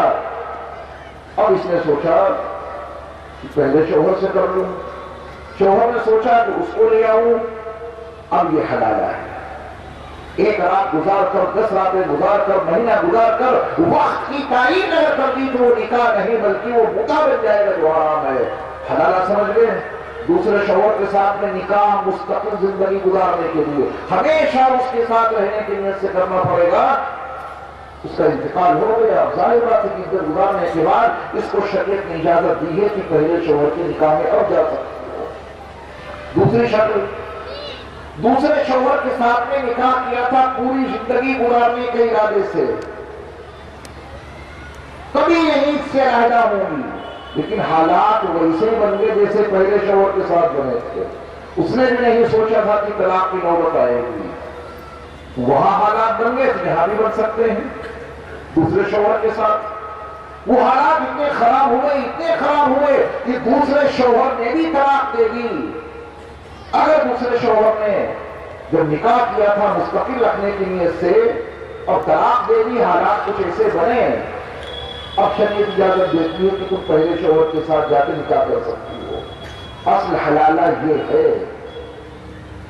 حدیث پاک میں اللہ کے نبی صلی اللہ علیہ وسلم کا بہت واضح فرمان موجود ہے، اللہ لعنت بھیجتا ہے حلالہ کرنے والے پر، اور اللہ لعنت بھیجتا ہے اس پر جس کے لیے حلالہ کیا۔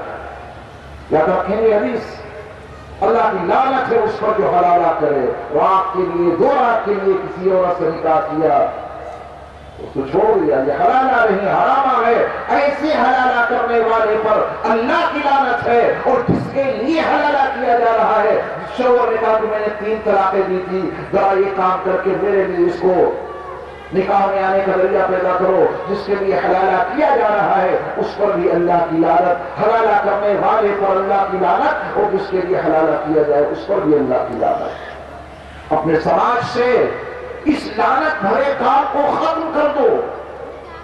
یہ حلالہ نہیں حرامہ ہے، اس حرامے کو اپنے سماج سے باہر نکال دو۔